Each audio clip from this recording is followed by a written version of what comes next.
What is up, everybody? Welcome back. It's Sports Clichés. That's Craig. I'm Jay. Thank you very much for joining us here on Friday of week 1 of the NFL season. Very exciting time. Good old NFL is back. How are you doing, Craig? How you doing? I'm excited. Anybody who has seen my college football predictions knows I'm off to a bit of a rough start there. But NFL is back. Let's face it. I don't want to speak for Tap, but I think we're in the same boat here. Love hockey, love basketball playoffs, all that stuff. Baseball's fun for the summer, Yeah. but man, when that day football comes back, it just feels different. It's a different feeling. Yeah, exactly. I mean, we I think we're a lover of a lot of different sports. We talk about a lot of different topics here, but I think the specialty, what we know we love the most, is absolutely some NFL football. So excited to be back. It's going to be a fun season. As this season, we're going to have a little bit of intertwined. We're going to have we're actively, myself, Craig, and a bunch of our friends from our gaming crew known as the Heavy Weapons crew, are actually doing a kind of opening first year fantasy football league of our own. So we have some intrigue and maybe some players that we otherwise wouldn't in that regard. But I suppose, it all comes down to, the really, all that we really care about is as long as the Niners and Falcons are doing good, right? That's the main thing. I mean, it's I nice to pick up mean, those fancy football wins, but I'm looking out for my boys more than anything. I don't know how you feel about that. It's an interesting topic. In fantasy football, you're going to find yourself in this situation all the time. I have Cooper Kupp on my team, right? It's an LA yeah. Ram. They're going to be seeing the Niners twice a year. I'm going to be very, very I'm going to not want them to do so good. It's like, I'll give up the fantasy points as long as the Niners win, right? That's first and foremost. That's got to be. Most seasons I'm in the same spot as you. Uh, But but the Falcons. Oh boy, this Falcons roster this year. We'll talk about it when we get to the Falcons game. Mm-hmm, It kind of feels like a mishmash of we don't know. mm-hmm. Some question marks for sure. I think some interesting returning pieces that you guys have. Obviously, Yep. I think the main one you're thinking about, your good old boy Cordero Patterson there. And then the big question mark and kind of a return, a second coming of a guy in Marcus Mariota to see if he could kind of re-kickstart his career. A guy that's shown flashes before, has come under some unfortunate timing, obviously some injury history, and just not really a team built around him the same way that he might be able to get established here with Atlanta. But we'll talk about that down the line. We just had a game last night, very fun little game. We actually were able to have some of the folks join in. I kind of did a group online watch of the game. It was a lot of fun. What do you think? I mean, obviously, we got Buffalo going into LA and the scores. It was absolutely a tale of two halves. It was a very Yep. weird game, a game in which, if not for 3 turnovers there by Buffalo early on, I mean, we're talking about a whole different situation. Buffalo would have ran away with that game. That game's tied up at half, and then they they just kind of found their way not to turn the ball over and still had that offensive production going. It just ran away with that game 31-10. What are some of your initial thoughts about how that one went? One of my first takeaways from that game is, boy, I was underrating that Buffalo receiving core.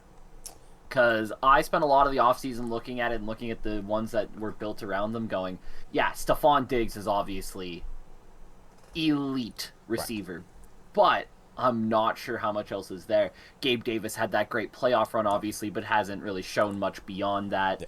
You got Crowder, you got McKenzie, Zach Moss, a lot of guys who we don't know much about. Man, they looked like they had some pieces there. Obviously, Gabe Davis having a big game, massive touchdown on the first drive, get the season started, looked awesome. Stephon Diggs. Zach Moss was a solid check down option for them all game. He was a guy who fit in solidly in that third option role. Jamison Crowder looked like he had potential to make big plays when they got the ball in his hands. It didn't happen often, but if you're going to get 9.3 a catch out of a guy, he'll take that more often than not. Yeah. Uh, Yeah. a lot of interesting pieces there. I think, yeah, boy, Josh Allen looked good. Right. He Yeah. had those early interceptions. He looked rough, and then it felt like in the second half they just turned the playbook over to him. Yeah. It felt like in the second half they just said, "Listen, Josh, no more hamstrings, no more nothing like that. Just go out and do your thing." And man, did he go out and do his thing. Yeah, I mean, yeah, we'll talk about that Buffalo offense first. I mean, obviously, Allen, um, coming out stellar. I think he was 10 for 10 right off the bat. First interception, not on him at all. That's a bounce right off McKenzie's chest, I believe. Yeah. Just right into the defender. Kind of an awkward play, though. He is a guy that's kind of falling to the knee, that sort of thing. So you got to think you're hitting the impact on the knee, like right as he's catching it. Just bounced off him. Obviously, you can't be making those kind of plays if you're a wide receiver in the NFL. But, not just like a clear, like running off the chest kind of drop. It was a little bit more involved. But still a fortunate pick. But yeah, I mean, you could see it the entire time. I agree with you. They kind of, they definitely weren't having Allen run very much in that first half. No. Very happy with really a nice little quick, efficient passing game. They really had an idea as far as, we're gonna we're just gonna play to the defense that the Rams are giving them. Rams weren't giving them anything deep, so they just chipped them down, and they were very efficient in that regard. The turnovers were surprising when they did happen. Interesting thing, with the rushing situation. Obviously, Allen ends up putting the higher numbers. Very interesting in how, it seems like an early idea of how they're going to operate with Singletary and Moss. Moss is obviously going to be the guy in there. Third down, passing downs, that sort of thing. Like you said, check down. No one's going to look at Zach Moss's numbers on the outside of this and be too crazy blown away, obviously. 6 rushes for 15 yards, 6 catches for 21 yards. Yeah. Nothing that blows you up or anything like that, but definitely consistent work. Singletary only actually having the 8 rushes there along with a couple catches, so even getting a little bit less, but it seems distinct. Like first, second down, you'll probably see Devin Singletary out there. Third down, you're probably going to see Zach Moss, especially on those short yards to go. Yep. I think he definitely picked up at least 1 or 2 first downs on those backfield catches. I had him at 3 first downs out of the backfield on those catches. So pretty nice. I want to say, though, kind of going on to the other side, and especially with the backfield, very interesting night for the Rams. Obviously, they did have to play from behind, so you don't get a full picture maybe in that second half how it's going to go. But clearly, Darrell Henderson, I thought it was going to be, okay, first drive Henderson, second drive we'll see Cam Akers, third drive. They'll get a feel for it. No, they just didn't really rush Cam Akers at all, obviously. 3 rushes on the entire game. Henderson seemed like he was the one who was consistently out there more. Got 5 catches along with 13 rushes on the game. So very interesting in that. And in where you feel like it would have been kind of a split backfield, more like that Singletary Moss situation that they have for the Buffalo team. Feel like you'd have a little bit of that same kind of split going with LA, but definitely not the case. It looks like Henderson might be kind of 1A for sure to a 1B or maybe even a 2 situation for Cam Akers. It felt like a 1-2 situation to me. I don't know. It felt to me like they benched Akers after that first quarter, really. He only played 13 snaps all game, most of them in the first quarter. Yeah. It felt to me like they were not impressed with what Cam Akers showed him, and they just sat him down. Yeah. I don't know. I've never been overly impressed with Darrell Henderson Jr. I think he's solid for what he does, but I don't think, I look at Devin Singletary for a second, and I see a guy who it's like, when you need some yards, you can put the ball in Devin Singletary's hands, he'll get it. You look at 48 yards on the ground, not overly impressive. On only 8 rushes, well, now that's a 6-yard per carry average. Yeah. Right? I think he's a really good complement to that Buffalo passing offense. He's never going to be a guy that you expect to rush for 150 yards a game, right? But when you put the ball in his hands, get chunk yardage. That's what they expect out of Singletary. He does that. Yep. That's what the Rams need out of a running back, and I've never thought of Darrell Henderson Jr. as a guy who can do that. Decent scat back. He's a decent receiver. But I don't know if Darrell Henderson can be that guy. I think Cam Akers can be that guy, but hasn't shown it consistently enough to make you believe he's that guy.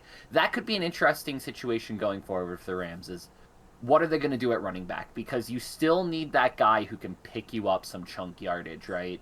Like, to me, Buffalo's run game was as important to this win as their pass game. Between both Josh Allen and Devin Singletary. They didn't run it a lot, but when they ran it, it was effective, and it kept them honest on those early downs and forced them to believe that run could come. If you're giving up 6 yards a carry to a guy, you have to play him honestly, regardless of who's throwing the ball. Oh yeah, I mean, and you can tell it's a they definitely take a steady approach to it. Make them as worried about the rush as they can. Obviously, there's a lot of bootlegs and stuff that are coming out of Buffalo. You get a guy like Josh Allen out in space when the Lions are shifting one way, he's booting the other. You're giving him open space. I mean, we saw what would happen in those situations. You're getting DB stiff armed. You're getting wide open chunks of yards, and obviously looking down the field as well. He has no problem with he'll hit a guy deep, and they got at least one nice deep ball in there. I mean, that late one to Diggs. Although you kind of say it was a little underthrown, but yeah, Diggs also kind of falling. So It was kind of an interesting throw right there. But yeah, I don't know. Like offensive wise, you can't really say too much that outside of I think the bounce off the chest pass by McKenzie. Surprised Dawson Knox didn't get a little bit more looks, but it can only go around to so many guys, right? So I think that Rams defense played Dawson Knox really tight. They were not willing to give Dawson Knox anything in that red zone, and I think it was big for Buffalo to exploit a team doing that because I think going forward that's going to open up Dawson Knox more, who I think is one of the best red zone targets in the NFL, and I think the Bills, especially in this game, showed if you're going to try to shut down Dawson Knox in the red zone, we got other options. We'll go to Gabe Davis. We'll go to Stephon Diggs. We'll go to Isaiah McKenzie. We'll have Josh Allen run. We can beat you in many more ways than Dawson Knox. But if you get too concerned with everything else, Dawson Knox is there. Right. I think the Rams were very worried of Dawson Knox in the red zone, and the Bills exploited that. Teams aren't going to do that going forward because of it, and that's going to open up Dawson Knox. It's just one of those things where the matchup in this game, the Rams were very worried about Knox, and unfortunately that gave the Bills options to beat them elsewhere. Teams going forward might risk the one-on-one with the linebacker on Dawson Knox, and I think there's going to be teams that are going to get burned for that. Yeah. I'm not worried too much about Dawson Knox, the one catch for 5 yards. I think that was just a scheme thing in this game. Yeah, and there's only so much offense that go around. Yeah. Everything being said, it was in a game in which they did not punt the ball. You're still talking about less than 300 yards thrown by Allen. A collective of a little over 100, 110, 120 yards as far as rushing was concerned. So, only so much can go around, right? And in general, they absolutely demolished them. Their defense, I think, a lot of short fields. It was, they were put in some tougher situations, obviously, with some of those some of the early turnover shenanigans, the fumbles and that sort of thing. James Cook, by the way, that's a tough one for the rookie. Just all right, sorry, kid. You're on the bench for the rest of the game. Go take your seat on the bench, James. We'll come back to you at a later date. Gonna happen. Gonna happen. But growing pains. Everybody goes through. But I think it's clear that it seems like Vaughn still has a step. I keep thinking that guy's too fucking old. But nope, Von Miller still got a step for damn sure. And this is going to be a Buffalo team which yeah, they will have halves like they had this game, where 10 points they should have had more. They didn't maybe, things fizzled out for whatever reason. This was purely a turnover based this game, but I think other games, they'll get stopped at the 50 or whatever and have to punt. Stuff like that will happen for them. But I think in general they're going to wear a lot of teams down. They're going to wear a lot of teams down on both sides of the ball. And yeah, then you start making the mistakes. And that's what happened with Stafford.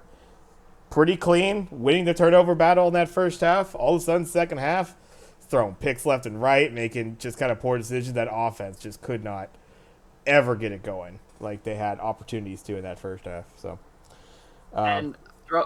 you're throwing picks. You didn't throw one to Dre Davis White either, right? Like, yeah, exactly. This is Buffalo defense didn't even have their best defensive back on the scoreboard there, right?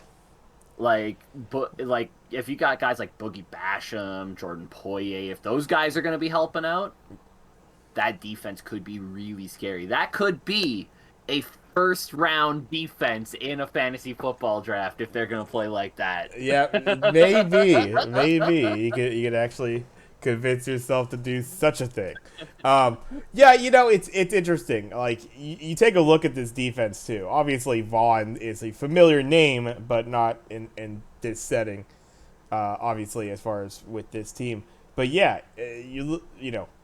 Micah Hyde, Poyer. I like when you have a guy like Poyer at the top of your defense playing that safety position, and just like the scheme, right? Like, who's gonna know that? Who's gonna know the operations right now of that team, and making sure that defense is set. Than a guy like a Jordan Poyer, like nice veteran has been their kind of presence. I think, maybe he hasn't the step that he had once, but I think still a really valuable member to have on that team for sure. Oh, 100%. I think he's 31 years old, so it's not like, ancient by any means, but it's like, once guys turn 30 in the league, it's like it's count down to retirement sort of situation, I think, for some folks. But there's more and more situations, I think, of guys who are learning how to play the game as they get older. Absolutely. And a safety is absolutely a position you can do that at. You need that, actually. I mean, we had prime example of that. You mentioned him earlier. Von Miller looked awesome in that linebacker role, man. Dude, just every time, like you said, every time you feel like he's losing a step, here's Vaughn back to prove to you, I am still linebacker one, and I need somebody to prove to me otherwise. Yeah, I mean, I guess, are they playing like a 3-4, basically? Yeah. It looked like it. But he was just basically, he was playing the line. It was a sequence of 2 plays, and it was very impressive to me. Because it's a micro kind of situation that it perfectly exemplifies it. First play of the drive, it's a left tackle, new left tackle for the Rams. I think a rookie, if I'm not mistaken. And Vaughn goes outside on him. Perfectly blocked out by the rookie. It's like, yeah, see, there's that step. He didn't quite have it. Next down, Vaughn just bull rushes the poor fucking kid. And he's just falling on his ass, basically, as the play's going on. And then gets the sack on Stafford on that. Just a perfect epitome. Like, just when he thought he didn't have it, he's getting beat by the rook, he then just bull rushes his ass. And then he just beat him for the rest of the night. That line was getting pressure all day. That Buffalo defensive line is going to be a problem all season, for sure. Yeah. No, it just... That Rams line looked like they couldn't... they just didn't know what to do. Left tackle, by the way, for them is not a rookie. It is Joe Noteboom. It's Joe Noteboom. Okay, who has been their left tackle out at TCU for a few years now. He's been their left tackle? He's not been their starting left tackle, but he has been a left tackle there for a few years. Okay. So, yeah. Just stepping into that starting left tackle. I hear you. So, yeah, I guess, yeah, that's the only thing I heard was new in the position, obviously. I believe that was Whitworth's position, right? So, Yeah. But yeah, again, can't can't be looking for too much more. I mean, perhaps a cleaner first half if you're a Buffalo fan, but this is a team that a lot of folks have picked to win the Super Bowl here, and they looked every bit of it for the most part in that game. So Certainly hard to argue that after that game. Week one jitters, everybody's going to be a little bit rusty, right? Preseason doesn't really simulate regular season football, but as that game went on, the Bills looked every bit a Super Bowl contender. And interestingly enough, as that game went on, the Rams looked every bit a team that still has question marks. right. It'll be interesting to see. It'll be interesting to see for the Rams, especially going forward, because I think we'll talk. There's a game this week as well that might be interesting to the Bills going forward as far as that AFC East is concerned, but that should be theirs to lose. And so really it's all about them kind of figuring out what makes them tick for the playoffs, I think. Yeah, and let's get right into it. We'll start taking a look here at the week to come here. We're week one, slate of games. Obviously, first couple weeks here, we're gonna have all the teams playing, so we're gonna have a lot of picks here coming down the line. We'll probably just go in order as far as time they kick off and the order that we're kind of getting shown here, and a very interesting one right off the bat. I think interesting for a couple ways because you have a couple teams that just don't. I'm not too sure, and it'd be really tough, I think, for a lot of folks to know where either of these two teams are really at right now. Some teams like a Buffalo and even a Rams, even in that poor performance, you still feel like these are some good teams, right? They have the ability to win games. They have a identity, all that. Two teams I think you have some question marks around potentially, or the two teams we're going to talk about right here. The first game, this will be early on Sunday, I believe, 10 Pacific time. We got the New Orleans Saints going into Atlanta to face off against the Falcons. Falcons coming in 5.5-point dogs on this one, hosting it. Obviously, we got Falcons fan in the building, and Craig here. What do you think about this game coming up? Week one. It's so hard to say, right? Like, Right. it's so hard to know what the hell these teams are, right? I think everybody kind of knows the Falcons probably aren't playoff bound this year, right? Let's be real. Especially without Calvin Ridley, right? Like, Yeah. that team just doesn't have the firepower, I think. I'll be interested to see what Drake London is if he does play week one. Right. That's still up in the air, but he'll be around sooner rather than later. It'll be interesting to see there. You and I love Marcus Mariota. We've been over this before. We've talked about it numerous times. We've both said Marcus Mariota in the right situation is a more than adequate NFL starter. He's a guy who can get you some wins.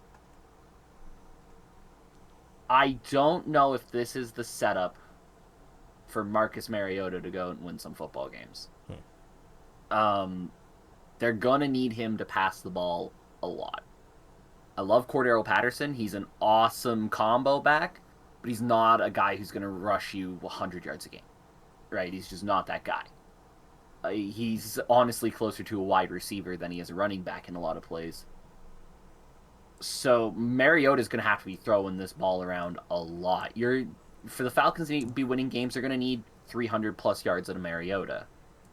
The defense is okay, but it's certainly not a shutdown defense. It's not going to stop teams from putting up 25 to 30 points on you, right? So you need something there. You obviously have Kyle Pitts. You have some interesting pieces at wide receiver, as I mentioned before, Drake London. A lot of questions coming out of the draft, but a lot of the questions were pretty much down to a report that turned out to not be true, and a little bit of health issue, right? Which he's coming back from. Zacchaeus has shown flashes at times of being a pretty good combo piece at wide receiver, but now he's got to put it together. Beyond that, there's not much to write home about in that receiving core. So yeah, you wonder if this is the kind of situation where a guy like Mariota can be allowed to thrive, right? And it's a shame because I think a lot of people forget, even in Tennessee, Marcus Mariota was like a really good starter for a while. Picked the wrong time to have a really bad season in his contract year, Right. and hasn't really been given another shot since. Right? He was the backup in Vegas there. Every time he'd come into the game, he looked really good. Everybody go like, "Hey, Marcus Mariota looks really good," Right. because he had a team around him. Right? I stand by right now. The Tennessee Titans today would be so much better if they had Mariota at quarterback over Tannehill.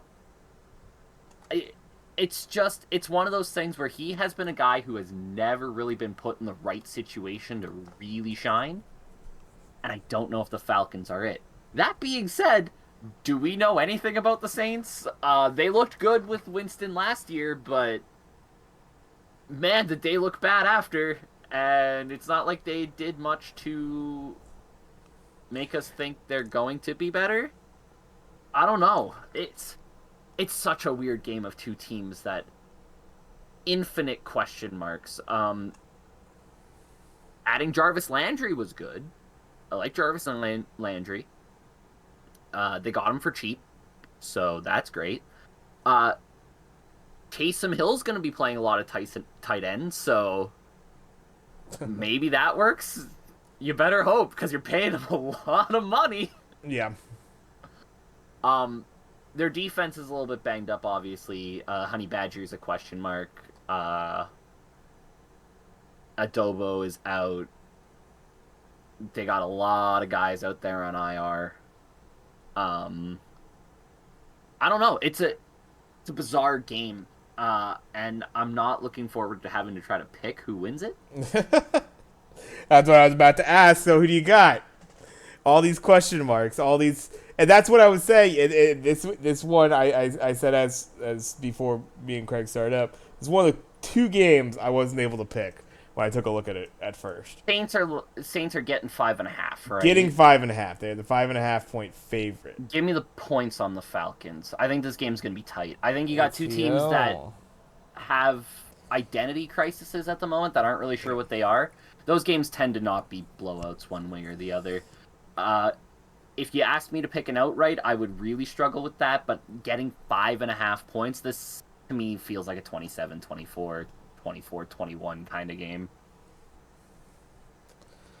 I could definitely, yeah, and I think that's what kind of left me on the fence. I think in general you have to take a look at the Saints team, and based on what they were able to do in such a crazy situation, that offense looked weird at times last season based on their quarterback situation, right? So it's almost hard to judge this, even with the players that came back and everything, on what happened last year. But they have Jameis back. They have players that I think will be nice, but you get the unfortunate situation with a guy like Trevor Penning, who I was looking at potentially, playing some snaps, and now you got an injury situation there. You got a guy like Alvin Kamara, who is we've seen the success in that end, but stay on the field. This is going to be another. It's a situation where I think he should have a really good game here. That's kind of the one player I would look at as really has the potential to break out. But yeah, it's so many questions, and it really mainly surrounds Jameis. And are you gonna get what has looked like a pretty good Jameis Winston when he has been there? Obviously, everybody's gonna be like, well, he throws almost as many picks as he does touchdowns. But no, there are times where he doesn't. He is actually pretty damn clean, and I think especially last year. Yes, like I was mentioning this to you before we started. I think a lot of people forget how good Jameis Winston was at the start of last season. Dude was on borderline MVP numbers. Already had thrown for over 1,000 yards in 7 games, 14 touchdowns, 3 picks. Like, the guy was on a tear before getting hurt. And that is the scary part to me. Right. If you have a healthy Michael Thomas with Jarvis Landry and Chris Olave coming in now, I know he's fourth on their depth chart at the moment. But you got to imagine with the Quan Baker suspension, with Traquan Smith out, Olave's going to see some balls. Yeah. That's some weapons there to add to Kamara as well, who we all know when Kamara's healthy, he's one of the best run-pass options in football. That's the really scary part, right? Jameis Winston has a lot of weapons, and if he's healthy and he can stay healthy, that offense could be really good. But they're also banking on a lot of guys who usually get injured to not get injured. They're banking on Kamara to stay healthy. They're banking on Michael Thomas to stay healthy. They're banking on Jameis to stay healthy. It's not like Jarvis Landry's gone clean throughout his career. He's had injury troubles in the past in Cleveland. It's just a real question mark of a team. Now, unlike last season, they are solidified in the backup position. Andy Dalton can win you games. He won't always do it consistently. That's why he is not a starter in this league. But at this point in his career, Andy Dalton as a backup is fine. Yeah. You're not getting Ian Book in there. You're not getting Taysom Hill in there. Andy Dalton is a competent NFL quarterback. Yeah, so, I don't think we'll have the situation that they got into last year at their quarterback, unless things are catastrophic. I think I'm talking myself out of my Falcons pick. Well, yeah, I was gonna say in the end I am gonna take New Orleans. I think it's not gonna be a blowout game by any means, but I feel like this New Orleans team has enough there to where they should win this game by a touchdown or more, in my opinion. This should be a 2-possession game, probably. It really should. It really should. But I've made my gut check. I'm sticking with it. Give me the points on the Falcons. There we go. Let's go Homer. All right. Speaking of Homer, let's go on to the next game here. We got a lot easier to pick. we got a fun one. This one is interesting. As far as the line is concerned, we got the good old San Francisco 49ers going on the road to Chicago to face against the Bears. Bears getting 7 points at home, +7 at home here. One of the bigger lines, actually, I think it's the Tide. I think there's another 7-point line. It's the largest line of the opening week here. Niners favored in that one, obviously. A lot of funny things around the Niners. We'll talk. We've talked about them before. Started with, obviously an unfortunate end in the NFC Championship. Immediately, the question is, all right, what the fuck's going to happen with Jimmy? Going to re-up Debo? Debo's leaving? Oh, shit, Debo's leaving. Oh, shit, Debo's leaving. Oh, no, he just resigned. It's like, I told you. I told everybody. I was like, he's not leaving. Band-Aid. He's not leaving. But, no, that was obviously a very hotbed situation, especially in the NFL offseason when, these things kind of get... And then the draft comes around, everybody thinking that's when the trades are happening. All of a sudden, we got Hollywood Brown. We got, all sorts of different trades happening and craziness as far as the wide receiver position. Tyreek, obviously. All that shit. And, nope, Devo still doesn't move. The Jimmy G situation, obviously. Tied up. Surgery. Can't find a trade partner. Won't release him. Are you going to pay $20 million? I didn't think they actually find a way to restructure the contract. I didn't even think that was a possibility. I kind of threw it out there as a joke. Like, maybe he just, comes back cheaper. Because they're not going to pay him $20 million plus to be a backup for him. They need that money elsewhere across the team. But, yeah, takes a much reduced salary to come back as the backup. surprising as he didn't work out with the team the entire offseason, basically. But, a guy that obviously, been around, is liked by the team. So good to have him there. Has already, been a mentor, guy to learn under for Lance, and will continue to, hopefully assist him in that role. But yeah, that's the big question mark. Again, we're at that quarterback position.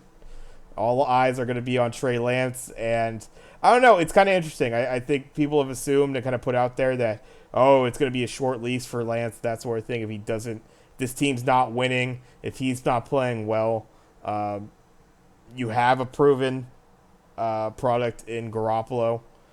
So people think that it's going to be a pretty quick pull. I really don't think so. I don't think it's really even that much additional pressure for a guy like Trey Lance. Like, you're trying to start in the NFL. Like, the pressure's there.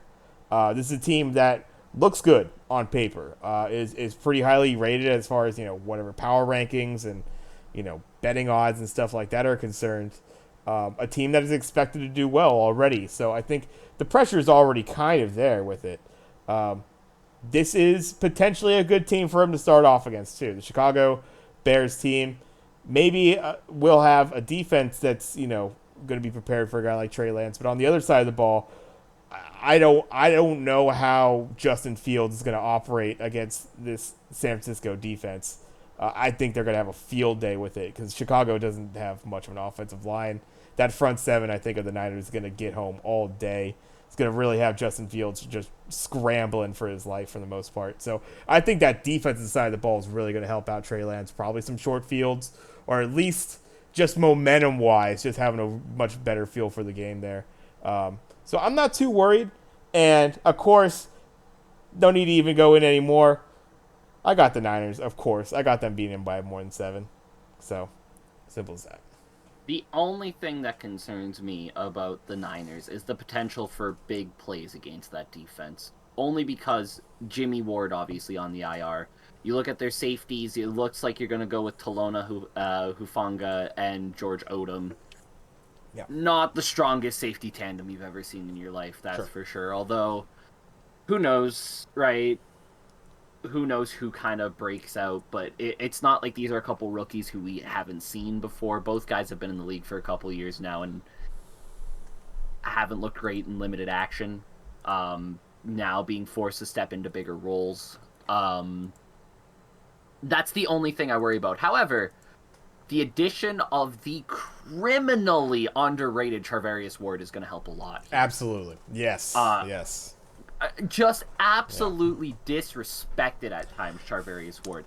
In his last 3 seasons, completion percentage against him, 2019, 47.2.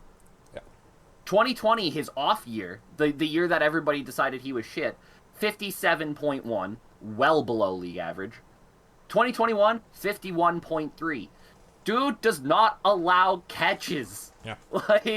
Just criminally underrated. He allowed last season 500 yards of offense. Season before, 398. And the season before that was 629. However, of that 629, there was 2 bad plays he had that were like 60-plus yards. That really just inflated that number. Charvarius Ward just... And I'll compare him to somebody who is way overrated when we talk about another game in a bit. To be like, how does this guy have a better profile? But Charvarius Ward, criminally underrated. Yeah. And I think is a huge addition because obviously we saw... We both said the same thing about Ambry Thomas, which is we like Ambry Thomas, but he clearly was not ready for the role he was put into last season. Oh, yeah. He trial by fire for Ambry Thomas. And he there are times where he didn't look good and there were penalties, that sort of thing. There's times where he rose up and he played pretty goddamn well for a rookie thrown in that situation. Absolutely. Who was not ready for that situation. This isn't Sauce Gardner stepping into that situation. Ambry Thomas was always a guy who was going to need a couple years of growing into the league and developing before he could really be a true, like, 1-2 style corner, right? He was always going to be a little bit of a slot guy for his first couple years, trying to learn get his feet wet. He gets a chance to step back into that behind Mosley and Charvarius Ward now. That's going to help Ambry Thomas a lot. I think that helps that cornerback room a lot. I do worry about that safety position a little bit, but I think they have the best linebacking core in the NFL when you look at Greenlaw, Warner, and Al-Shahir. Yeah. Right? I'd agree with that. I don't... I and it's really hard for me to argue against. I mean, I'm a homer, but like, it's kind of hard to argue against that defensive line too. I think that's probably the best defensive line in the league as well. It's in the top 5. If it's not number 1, it's in the probably in the top 3. But this top is the 5 thing. might be a little bit of a push. This top is the 3. This is the thing, though, and this is That why front 7 is, in my opinion, the best one in the NFL. By far, and that's always been the great strength, and everybody's always looked at that secondary as being the weakness. I think that Charvarius Ward bringing that kind of deep, huge for this team. And if you got to get your safety healthy, that sort of thing. But you got guys like Emmanuel Mosley coming back. I really like Emmanuel Mosley. He's pretty well versed in this system as well. Going into his 5th year now. Ambry coming into his 2nd. I do like him. And probably one of the most impressive rookies of this preseason, Samuel Womack, really played out of his fucking mind. So like, you got a guy like that sitting there. It's like maybe your 4th, your 5th DB, probably about 4th DB. I'd imagine in this, as far as this depth chart, maybe 5th. So it's like they currently have him 5th behind Thomas and Lenore. Lenore, yeah, that's the one I was questioning. I wasn't sure if Lenore was ahead of him or not. But yeah, so you gotta be. I mean, as far as that defense, that's a tough. That's tough for Chicago. That's the side of the ball. No, they're not going to give up a ton of points. So it's really just going to help this offense as far as just shorter fields, more momentum. I see 3 and outs, that sort of thing happening for them. And the worries, obviously there's some guys dinged up that you hate to see. Kittle being kind of the latest one for the Niners, but I guess today he actually is feeling a lot better with the pulled groin. So he is actually, I think he's now on the side of more likely to play than not. I thought yesterday it was a little bit more like 40% playing, 60% not. It feels a little bit more like a 60-40 now at this point. He's pretty optimistic, it sounds like. Still on the questionable side of things. Hasn't been upgraded or anything yet, but it does sound good. And then, obviously you have Debo, Ayuk, Juwan Jennings, who really broke out last year. Yeah. I think in this system, a very interesting wild card piece on that offense, who I know they brought in mainly to be a special teams guy, but I think Ray McLeod has a real chance to do some damage in this offense, especially if Trey Lance is going to be the gun it kind of quarterback. It sounds like he is going to be. I know he was in college, and he looked good in preseason as well. He looked pretty good in preseason. So I'm excited for him as well. Yeah, this defense is going to be a perfect first game for him too. Bears defense. One of only 3 defenses in the league that actually allowed more big plays than the San Francisco 49ers last season. And unlike the 49ers, they did not get Charvarius Ward to help that. This Bears defense is a bit of a mess. And I think this is the kind of game you want a rookie quarterback starting in. Obviously, they have Eli Mitchell back there to help maybe take some of the pain off of him as well. Niners have always been a running team. They've always kind of liked to run and beat you down. It'll be interesting to see how that adapts with a quarterback who can now go over the top, right? I feel like that helps a lot. Not saying that Jimmy Garoppolo couldn't go over the top, but he was far more adverse to it. Jimmy was far more... He grew up in the Tom Brady style, right? Listen, if you're going to give me 7 to 8 yards, I'm going to take 7 to 8 yards. Yeah. Trey Lance is going to take 40 yards if he's got a chance to take 40 yards. I think we'll see. Yeah, the long miss will happen plenty of times. It will happen more frequently because we'll just see more long balls likely out of Trey Lance. And the one thing, it's I would say it will be a growing pain. And again, I think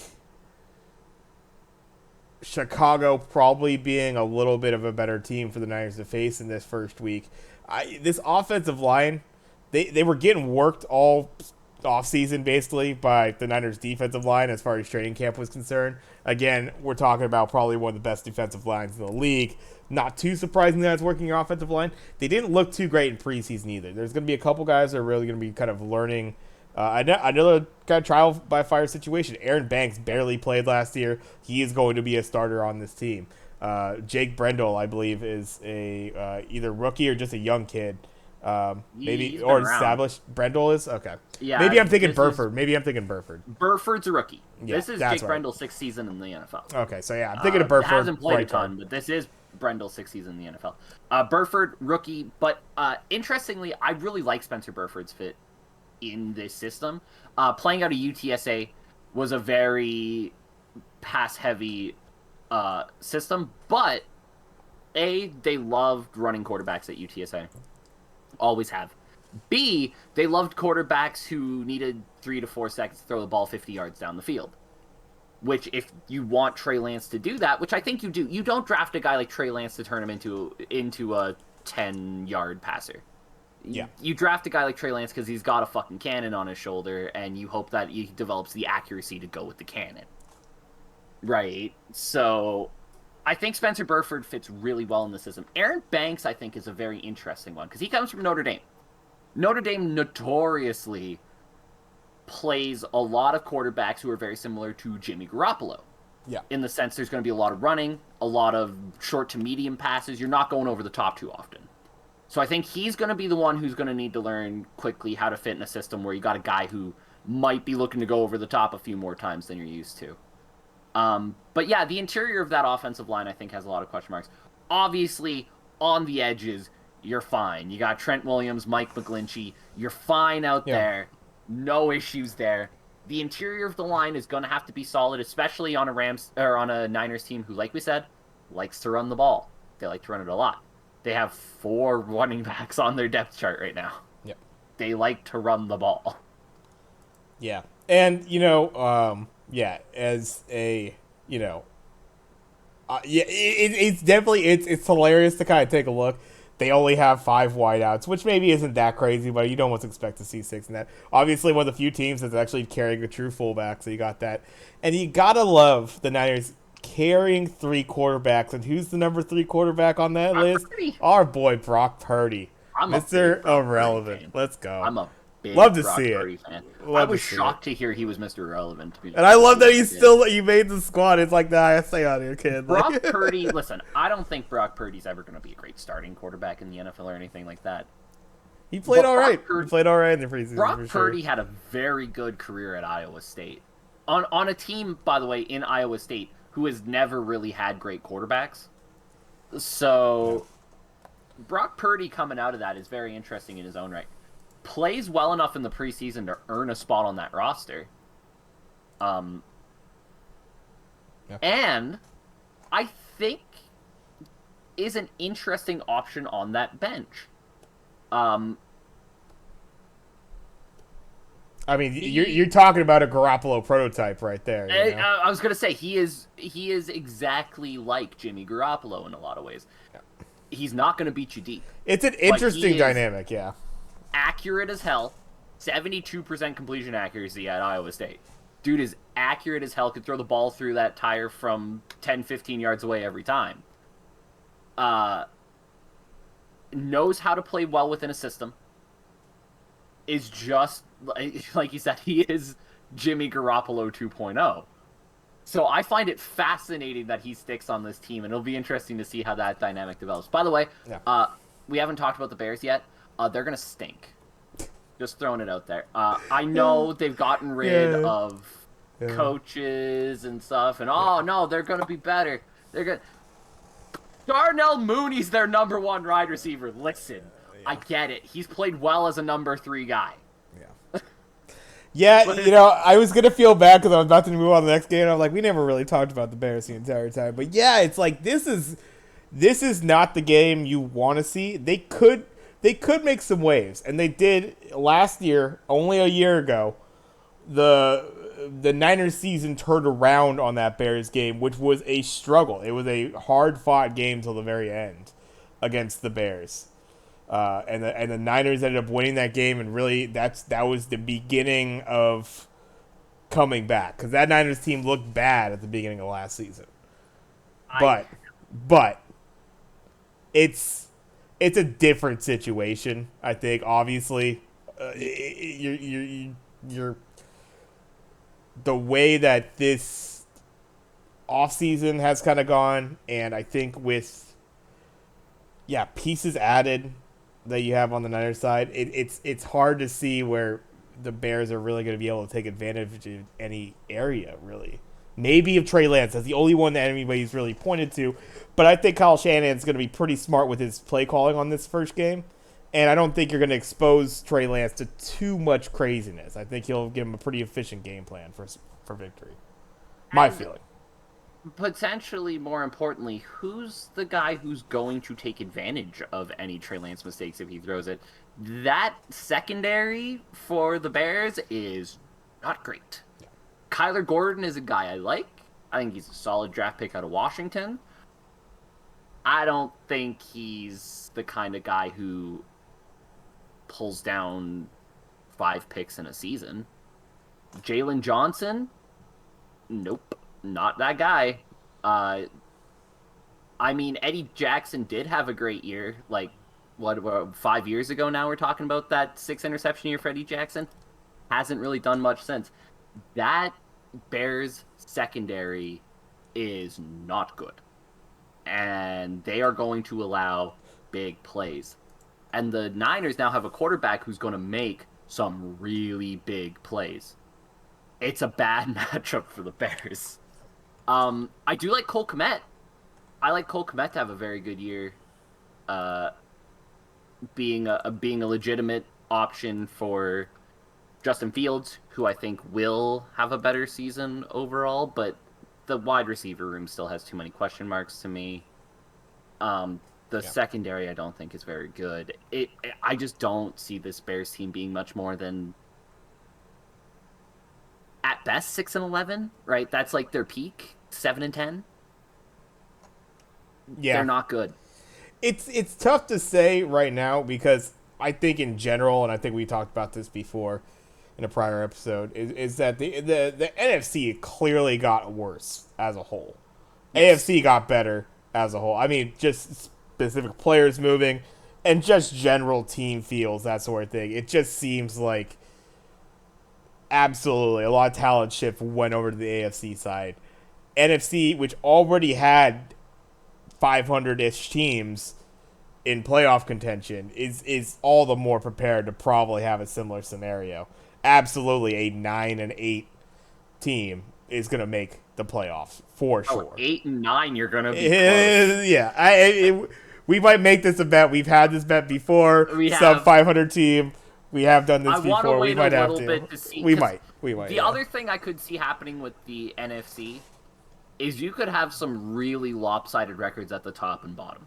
Right. Because I can also see a scenario in the NFC where your playoff team, like, you need to be 10-7, 11-5 to be a playoff team because you're just beating the crap out of all the doldrums down there, right? Yeah. But then there's like a huge fall off between those playoff teams and everybody else. I'm thinking you're going to have your division winners. One of those is probably going to be really weak, and you're going to have one wild card team that's really strong. I think you're going to have two kind of meh. Basically, you're going to have 4 teams. You think it's going to be a middling thing, right? Where everybody's just kind of law of averages. Everybody's just kind of... We're going to have an NFC East going to play games again, so that's going to be a shit division winner, except Philadelphia Eagles might argue that this year. How about them Cowboys, man? You're already writing them off, eh? Hey, we'll go into that later. But, I mean, like, I say the NFC East, but that's just purely on history. They have been a team that will put a 500 or barely better 500 team as a division winner because it gets pretty scrappy too. Teams are kicking everybody, their own, that division has been won by 9-win teams, 8-win teams before. So always that potential. Same thing with the NFC North this year for sure. I know some people are kind of back on the Packers. The Vikings, you never know what the fuck you're going to get with them. But yeah, it's like the Bears, Lions a little bit more. But it's like, again, that's going to be a very Nick division, I feel. I'll just throw it out there. I think the Mick division in the NFC is actually the NFC South. I'm not sold the Buccaneers are a very great football team. I know they got Tom back, but how invested is Tom at this point, right? It's a very old team.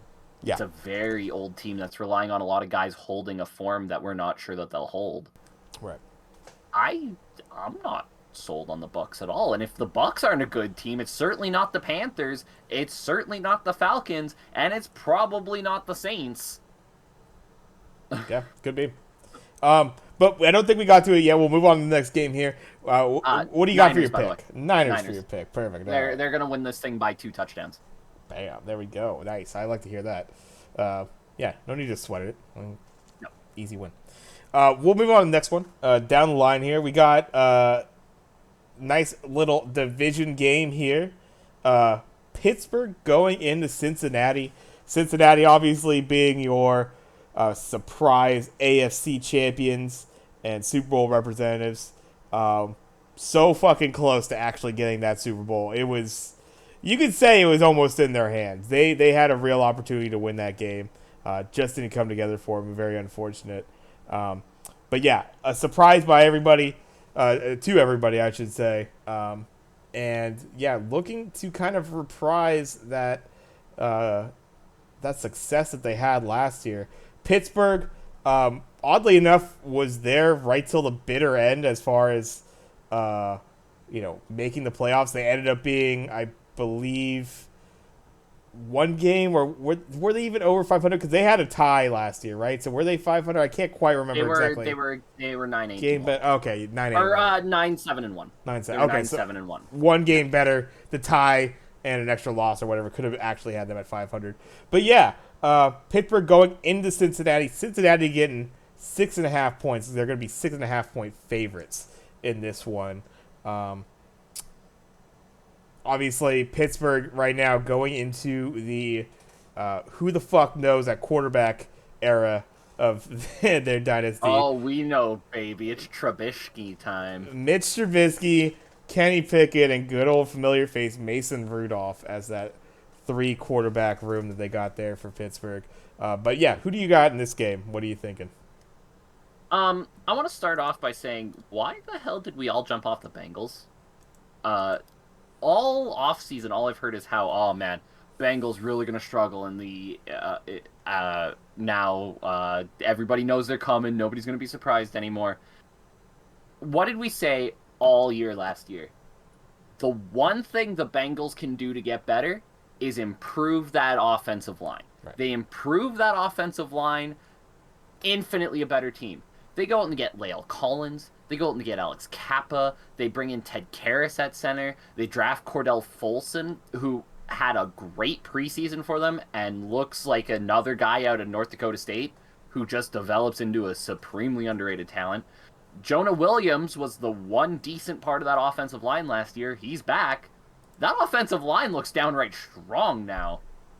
They still have Chase, Higgins, Boyd, Joe Mixon still in the backfield. Samaje Perine still making plays on third down. Why did we all jump off the Bengals bandwagon? What happened? I don't know if people really jumped off Bengals. I mean, I guess Buffalo's been the talk of the AFC, that sort of thing. I have seen people predicting them at 8 and 9 this year. Yeah, I don't know about that. That's a little suspect. But yeah, I mean, I agree. I think in the clear spot that you would say they need to look for improvement, the one that probably stood out the most was that offensive line. You were just they wondering. hit a home run. And they did pretty damn well to it. I think what's interesting is and I think we have talked about this before, but I'm actually interested in how the other side of the line plays. I'm really interested because that defensive line for them played phenomenal last year. Sam Hubbard, Troy Hendrickson, really solid on those ends. Breakout year for him. But that's going to be huge, exactly. I think it's going to be all those guys, but yeah, that interior, like if they can still get BJ and DJ, that duo that they had last year, if they could still be firing off like they do, they got Eli Apple back, who, he got blown up for, every now and then, you'll get blown up as a corner, but he also obviously, take a look at like the Chiefs game, that sort of thing. Bust. Absolutely phenomenal plays as well. I'll be very interested that defensive side of the ball is able to still perform. But yeah, you still got a lot of those guys there. I think they'll be good in the trenches on that end. It's true. I mean, the idea that they're not going to sneak up on anybody. It's not so much that teams are going to be better or they're going to be suspect. Like, oh yeah, they figured out all their tricks or anything. There's going to be shit you just can't do. That wide receiver core, Joey Mix running up the middle with those wideouts out there and shit like that. You know, you lose our boy Uzama. Obviously, that hurts a little bit, but I do there's like the addition of Hayden Hurst for them, though. that'll be a good enough piece. I think he'll help in that running game. Big blocking tight end, but has shown a penchant in the past for being a good red zone target. Mm-hmm. Right. Big old motherfucker, dude. Easy to throw to. 2020, I think, for the Falcons had 6 or 7 touchdowns for us. Right. Right. You get that out of the tight end slot with that front 3 of wide receivers, you'll be fine. Right. If Hayden Hurst can be that big body tight end in the red zone target, I think that's fine enough. You don't need a tight end you don't need Rob Gronkowski prime back there at tight end with that front 3 of a wide receiver core, right? If he gives you another option in the red zone, something a little bit different to look at in the middle of the field, that's all you need. Yeah. Yeah, Eli Apple, by the way. Well, I'll throw this out there because I think his reputation from the Giants, where he was absolutely lit up, has followed him around recently. Sure. Last year, completion percentage against him was 60.3. It's a little above league average. Only 600 yards and 3 touchdowns. It's not like he was getting blown up by teams.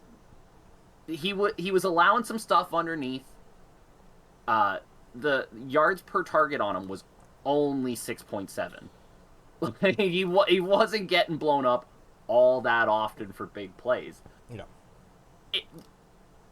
It's not mind-blowing numbers from Eli Apple, but you don't expect mind-blowing numbers from Eli Apple, right? He's not Charvarius Ward, as we were talking about him earlier as being criminally underrated. Eli Apple maybe gets a little bit undervalued at times, but he does a job. Yeah. But, but I think that's the thing is that, you could only...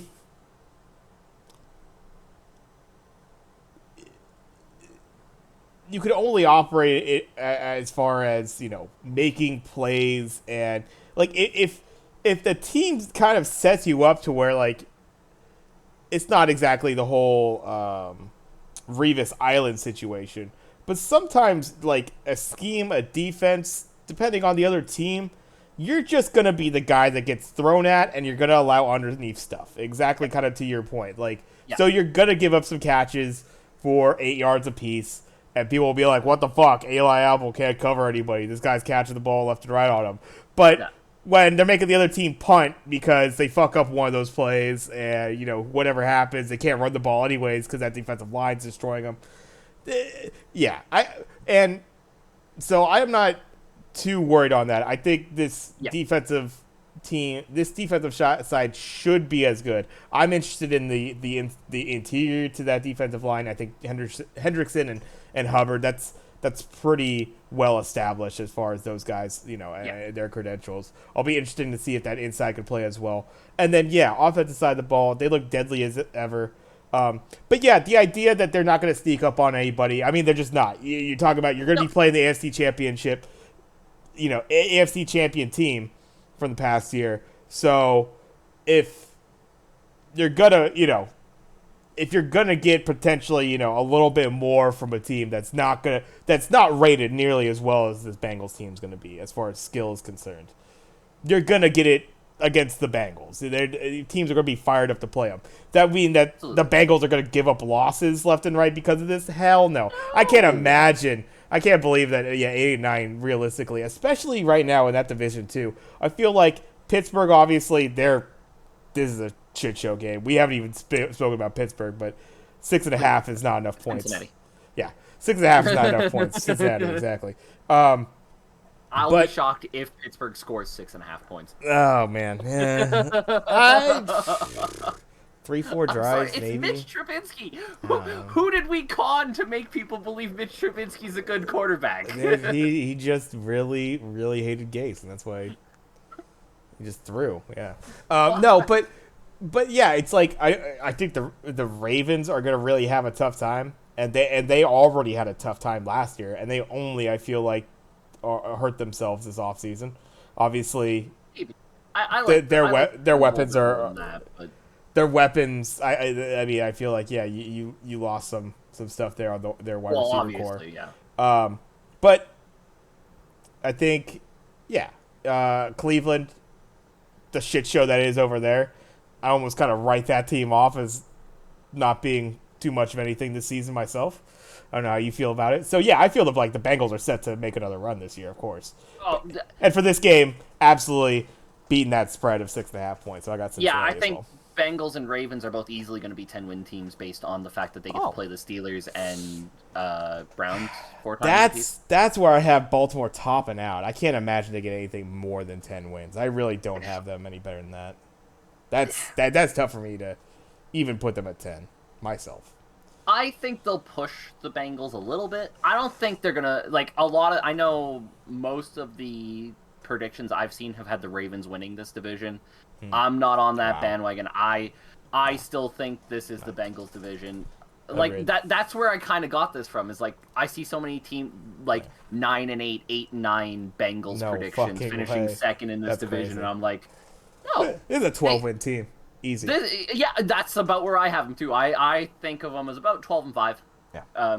Maybe 13-4 if everything goes right, but 12-5 for sure. They'll make the playoffs, no problem. They'll win this division.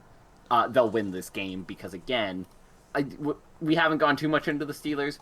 It's because they're starting Mitch Trubisky at quarterback. I'm sorry, like until Kenny Pickett gets into that starting position, you're not gonna win much. You know, you gotta be interested in seeing how even in maybe not a stellar situation. Obviously, you have Naj coming in the second year. There's gonna be some interest in that. A Deontay Johnson, just seeing what kind of production they can get in this offense. George Pickens, Yeah, so like some stuff there, some interest. sneaky Pat, good pick. I think Pat Fryermuth is a really nice tight end piece, Yep. given the right situation.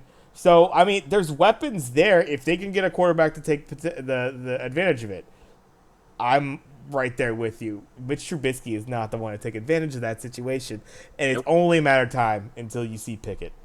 I would agree with that. The Pickett fence also- is going up. Also, for a year, it feels like 6 in a row now of this. Their offensive line is still dog shit.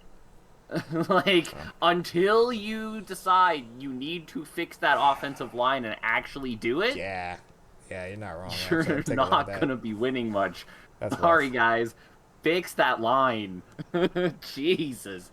Maybe James Daniels is kind of a nice piece, but I don't know, man. That's rough. Yeah, they don't got much. It's not like we're at this point we're talking about young guys who, give them a couple years, they'll develop. We're talking about 6-7 year guys at this point, and freaking Okafor, Daniels, Cole, like we know what they are. They're not great. Yeah. I don't know. Right. Until they fix that offensive line, I have trouble. Like I feel for Najee Harris, who I think is so talented, but until they fix that offensive line, he's just not going to get the opportunity to really show it. They do have a really interesting wide receiver pool when you look at Johnson, Claypool, and Pickens. Yeah.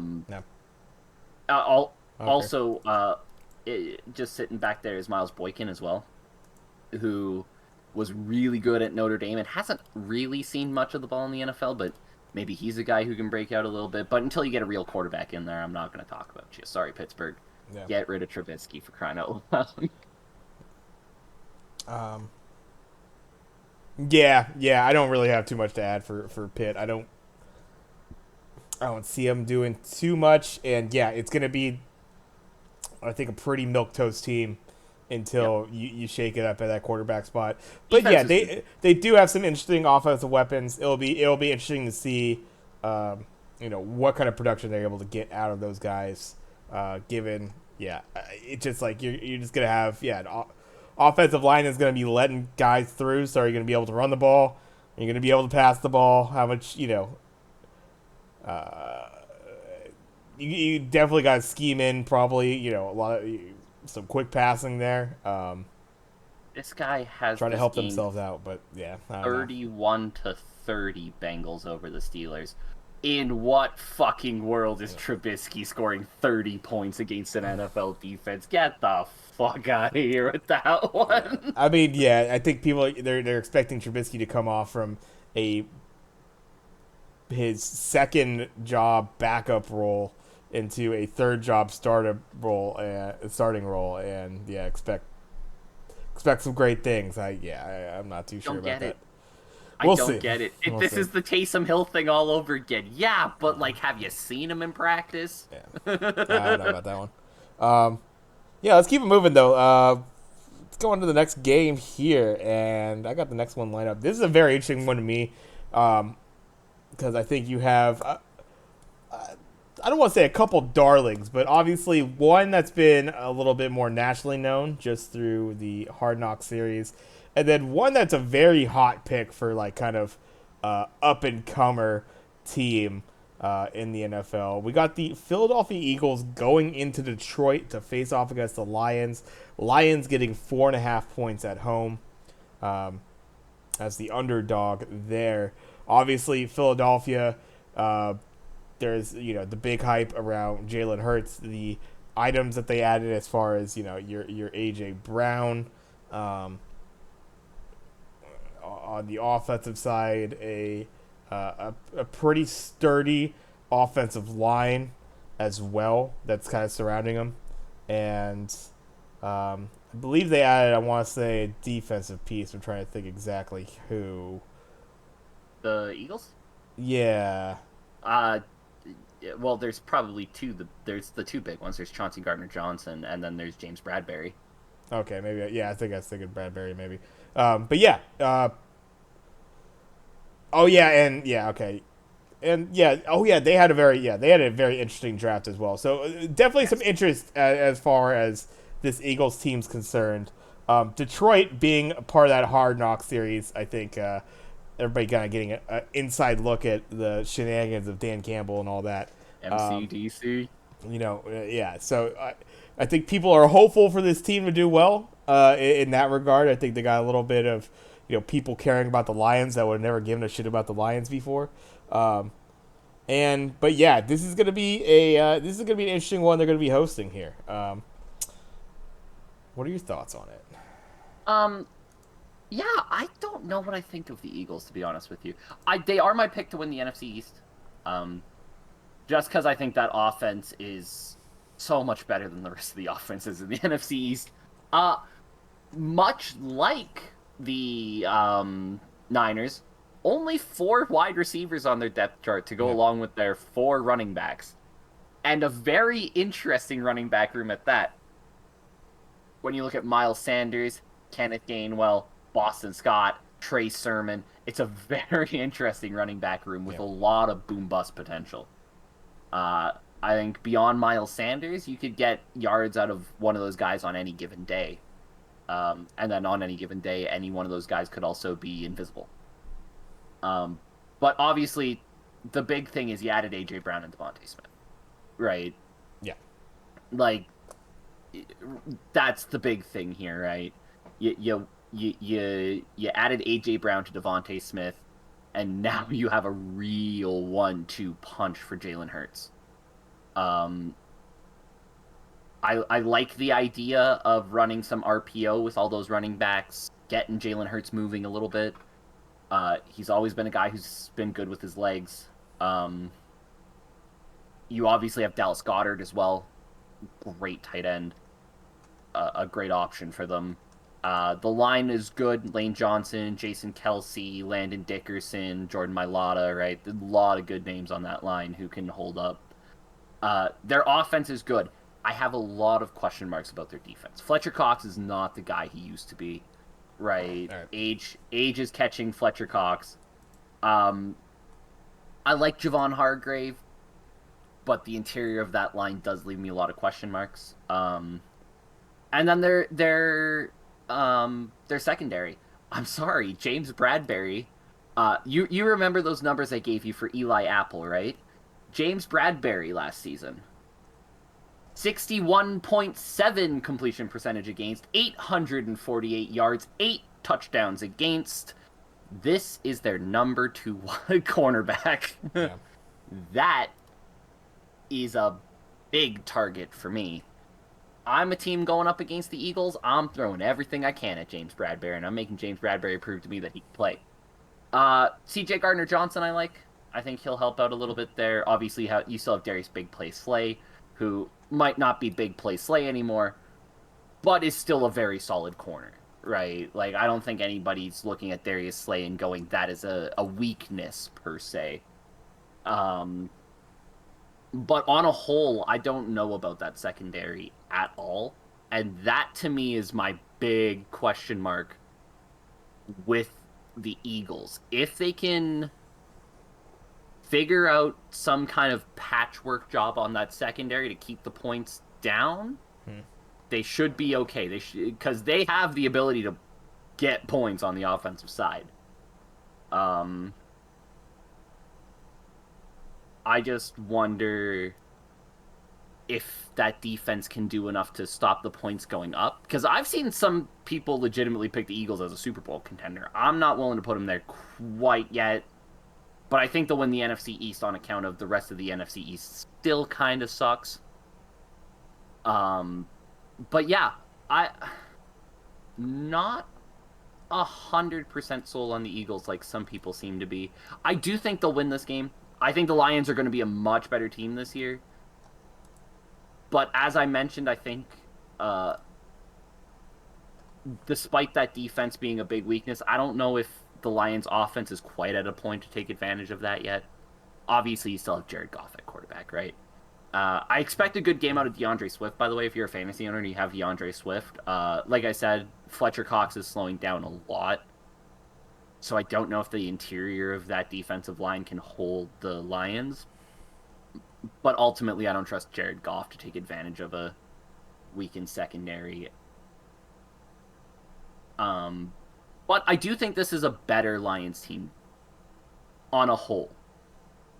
Amon-Ra St. Brown towards the end of the season last year really came into his own.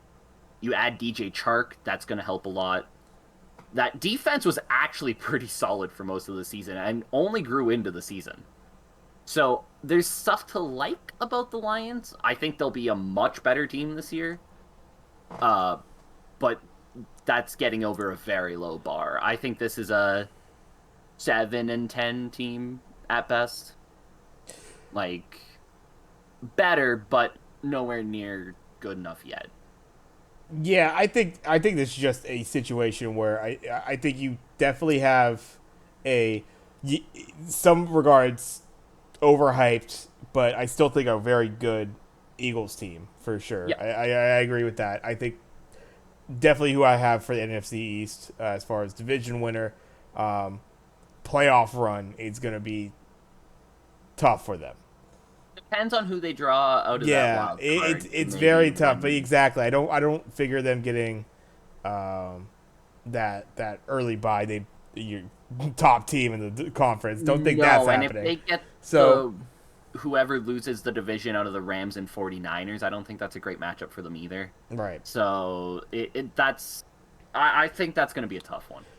So it's tough for me to really like, oh yeah, they're gonna walk all over that sort of thing. And I do think the Detroit Lions are a decently improved team. I think they it was always kind of moments. They played some teams that were clearly better on paper than them. They played them very tough. Defensively, they would usually come up with a couple plays. You gotta like a guy like DeAndre Swift. I agree with that. Obviously, that wide receiver core, a lot of question marks, but we'll see if you get some decent play out of St. Brown or Chark. Hawkinson, obviously, people have been big fans of. Pretty much kind of one of the only guys you could really look to for parts of that offense in the past. I will mention with the Lions wide receiver core too, it gets a lot better when Jamison Williams gets back. Yeah, and I think in general you could see that this is going to be a Lions team that isn't going to be it's not going to be an easy dub. Like you're gonna have to play these guys through the entire game. Like I don't see too many crazy blowouts. I see a lot of tough losses for this Lions team. I think they'll have those moments where they're keeping games close. They're really right there, but yeah, just don't really have the offensive firepower. Can you really expect a Jared Goff to lead you down 2 minute drill, 4 minute drill? Are you going to seal up a game? Are you know, like all those things have to kind of come into play. Is your offensive line going to be able to do it as well? You know, I like a couple of those names that you have in there for your line, but down the line sort of thing. Like, Yeah. you need a little bit more experience, obviously. Your Penn Sewells and that sort of thing. The Eagles, though, like I'm very surprised of how much everybody thinks the Eagles are going to get better. I think AJ Brown really fell off a step last year. Obviously, playing for the Titans, it's tough He did sometimes have in Ryan offense. Tannehill. But at the same time, that was a loaded, like, that was a really nice 1-2 wide receiver tandem that they had over there. A.J. Brown had a handful of games where he played well, but in general, that wide receiver core, that offense was underperforming for sure. And so it'll be interesting to see how he comes back in this system. Because it's not going to be like, it's not like he's going to be getting catches all the time either. The way that this system is going to work, it's going to be it's going to be run the ball. It's going to be getting Jalen out in space. It's going to be utilizing that tight end position. I think who they got, Dallas Goedert, right? So I think you're gonna see some plays like that. So, and then obviously Devonta is going to get some his share of catches, as well as Zach Pascal, who I kind of like as well in that wide receiver position. I think he's a nice little piece. Wes Watkins too is a guy who's gonna get his fair share of touches. I think Pascal is a great guy to have as your third. Yeah. So yeah, I think definitely an improvement, definitely a division winner. Not nearly as good as everybody thinks, Nope. but I still think just a bit better than the 4.5 points that they're giving the advantage here. I still probably am going to take, as far as the spread's concerned, I'll take Philly to win this by more than 4.5. I agree with that. I think they're just not. It's not going to be 44-6 again, right? Last year it was 44-6 between these two teams. Not going to be anywhere close to that this time. But No. I agree. I think the Eagles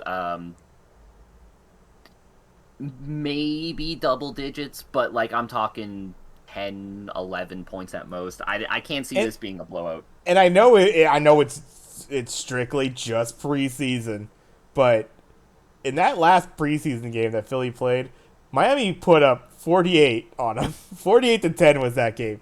That looks a little bit more toward the depth and that sort of thing, but Tua did play early in that game. Looked pretty good against them.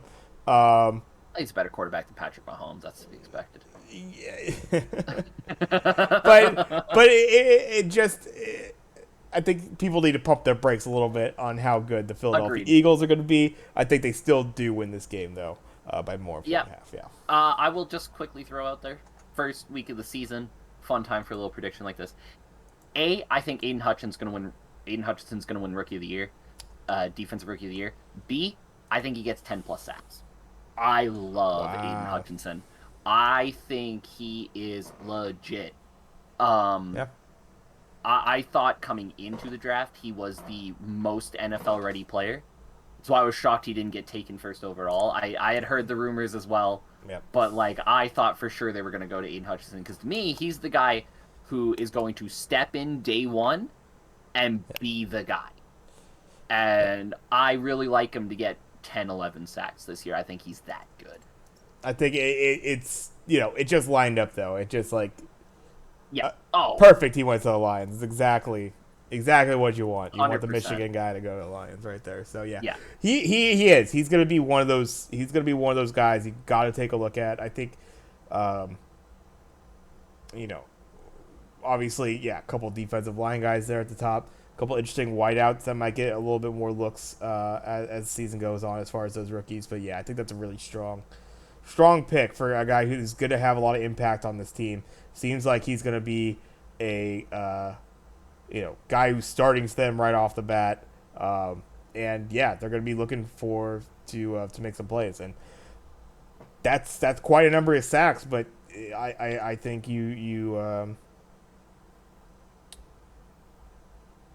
I definitely could be someone who you don't know right off the bat. So yeah, maybe early on, like he'll catch some guys off guard. I think maybe gets I some just early good I games. just look at him as coming into the league.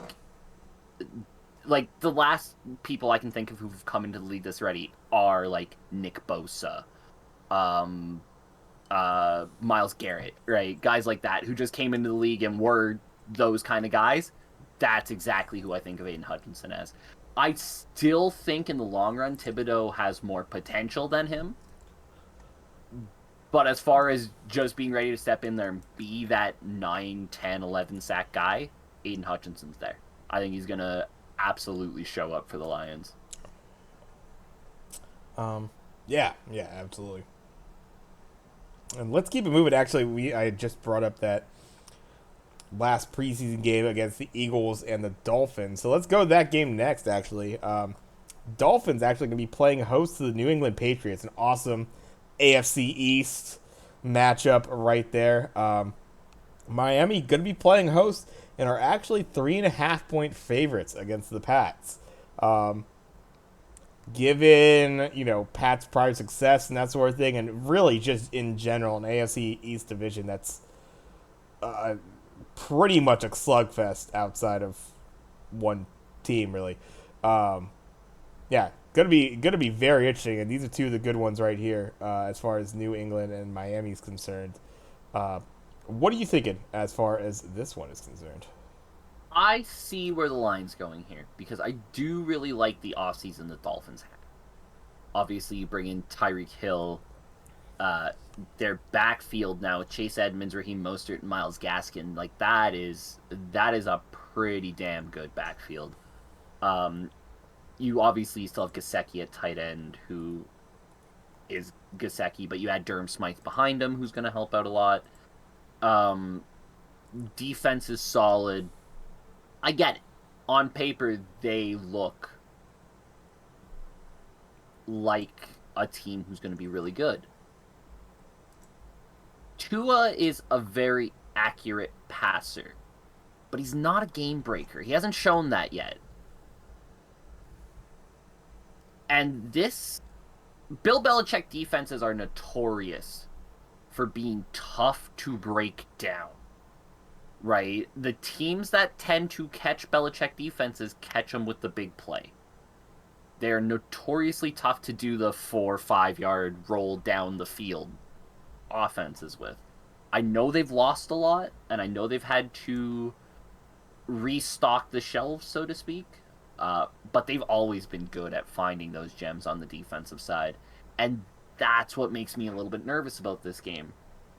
Um, Obviously, Mac Jones had a great rookie year. I'm going to look to keep going off of it. The 1-2 of Damian Harris and Ramondre Stevenson is a really good backfield. You add Devontae Parker to the receiving core. It's solid. It doesn't blow your mind, obviously, the New England receiving core. And it certainly doesn't have the same oomph as the Miami receiving core. I just wonder if we are once again seeing Belichick do the defensive thing where he grabs a bunch of guys that nobody's expecting much out of, and they all turn into J.C. Jackson again, right? Because let's not forget, nobody expected anything out of J.C. Jackson last year, and then he became the highest paid cornerback in the league. So, I don't know.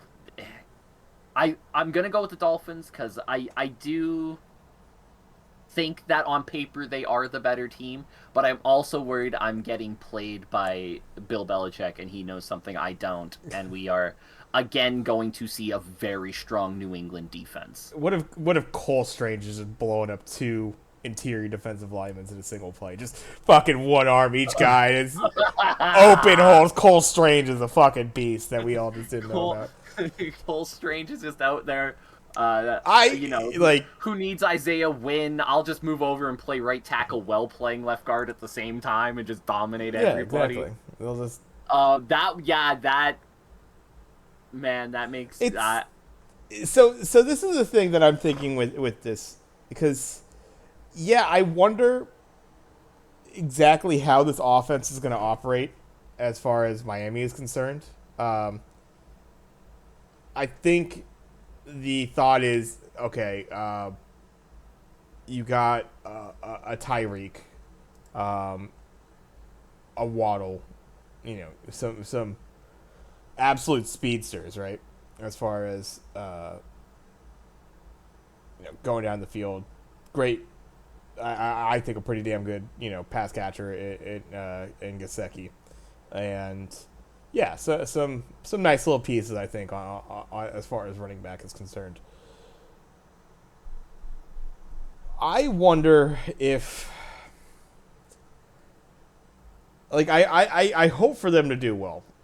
I just don't see it clicking right off the bat. And I just wonder if it's going to be like the way that I imagine and I think of the offense for KC is it wasn't like Mahomes was bombing the ball down to Tyreek all the time. He actually gave him a lot of like bubble screens, just let Tyreek run, a lot of quick slants, just get out into space and let him just use his legs. And so a lot of production for Tyreek Hill came that way. That's the part of the game. Like I think everybody's a little like interested in how Tua is going to be able to stretch the field, and he won't be able to hit the long ball to Tyreek, and that we'll see if that's actually the case when those plays come to be. But I'm wondering how he's going to operate because his accuracy has always been the thing that's touted, right? Very accurate quarterback. I'm just wondering in how this team is built right now. Like, if he's going to be effective in utilizing that kind, because I don't know exactly what they have planned for Tyreek. If it is going to be that same kind of, just get it into Tyreek's hands sort of thing, you would think it would play to Tua's advantages, as far as just being accurate, getting it out of his hands.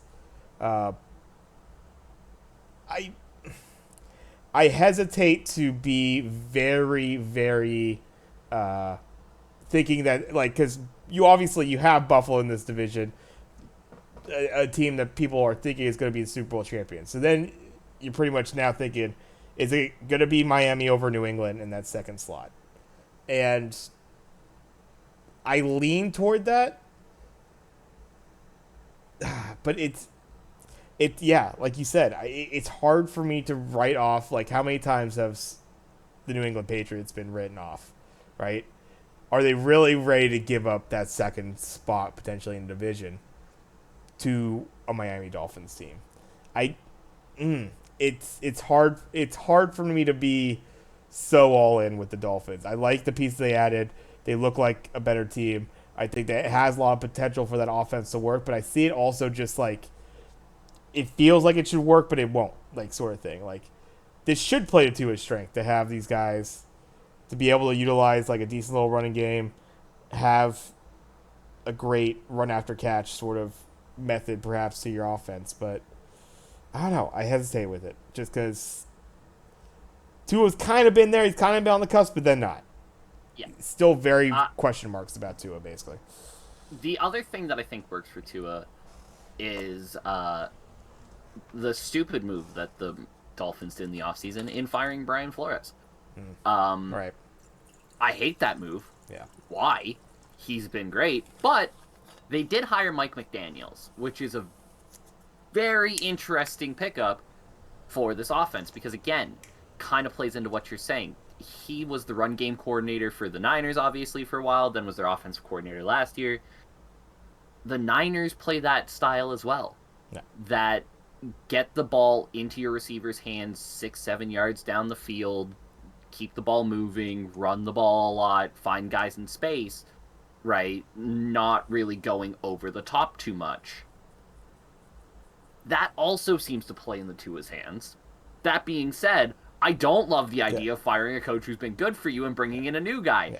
That And also gives me hesitation. and like you were saying, like that plays into New England's hands. At least historically, how their Yes. defenses play is they want you to play short. Go underneath. Keep that We'll stuff in stop it. front. Yeah, exactly. We'll wear you down. Bend don't break. Yeah. So I do have Miami for this game. I'm kind of on the fence with it for sure. 3.5 isn't a lot. It really isn't, but No. like I feel like this I'm could be getting nervous, this could be but a little bit of a letdown game. I yeah. feel like for Miami, but I'm still gonna take them on this one. It just feels like a little bit more of a certainty that they would win by a little bit more than that. But yeah, it could go sour for them. So I just feel like this is two teams coming into this season that I should know a little bit more about than I do. Right? I know first week of the season there's always question marks, but with these two teams in particular, yeah, given how much better the Patriots were than expected last year and all the moves that the Dolphins did this offseason, I have no idea where these teams are in relation to each other. yeah, yeah. I and I'll be interested to see. It's like what kind of style because I think people hear about some of these weapons, that sort of thing. You get a guy like Tyreek, you have Waddle, whatever. You might think this team's gonna be spread out, but like they got Miles Gaskin. They picked up Alec Ingold, one of the very few true fullbacks that still exists in this league. To go with also picking up Chase Edmonds and Raheem Mostert. So like, and That's a lot of running back power and a lot of good running back power. Mostert, a guy who's used to operating with a fullback as well. Again, Yep. being in that kind of scheme, I wonder how much this team's gonna be running out of like the I form and shit like that. Like, I I could see a lot of like really a lot of people look at this team as like, man, look at the burners they got on there. I could see them running Tyreek Hill very similar to the way the Niners run Debo Samuel, yeah, I mean, where jet you sweeps and shit like that. I can jet see that. sweep Yeah, them, you use the run game to open them up a little bit, right? And that adds another element to it. Obviously, like I said, Raheem Mostert knows Mike McDaniel for one. yeah, Two, knows the system.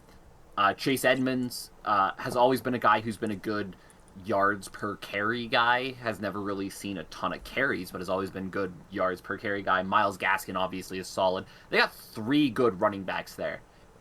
I am hard pressed to believe that you don't have those three guys on the roster because and Alec Ingold, as you mentioned, because you aren't planning on running the ball a decent chunk. yeah, exactly. Yeah, that's kind of my feeling on it. And I mean, yeah, Hill, Waddle, those are going to be your standouts. Trent Sherfield, another former 49er, big possession guy, slot receiver, blocker as well.